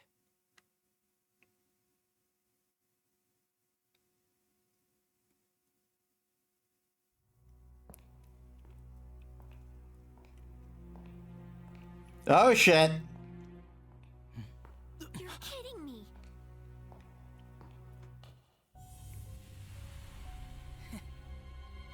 Hey guys, long time no see. Are you serious? Itachi-san. This is just like one of my Japanese animes. Yeah, so that guy should be in jail for murder, by the way.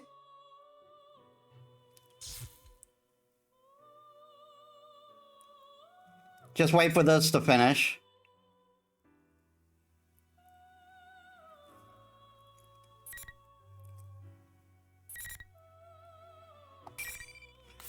Okay, so that will be all we do for today. Because I really can't push it too much. There's no real load shedding coming up, but it is rather late for me. I had to stream later than usual because of load shedding. Anyway, yeah, it's good to get back to the series, although I have become a little more critical of the Persona series at this stage. It's because I've become more conscious of their of Atlas's bullshit. They do it every single game. Anyway, yeah, we're going to be continuing this, and like I said before, I will be doing 4 hours of Samurai Remnant and the next few sessions, and since the stream on Friday turned out to be a disaster. And I've got my birthday on Wednesday, so I'll be holding a stream then, and I will update it on that tomorrow because I need to know the whole load shedding schedule and how it affects me. So let us set up for the raid now. Oh, wait.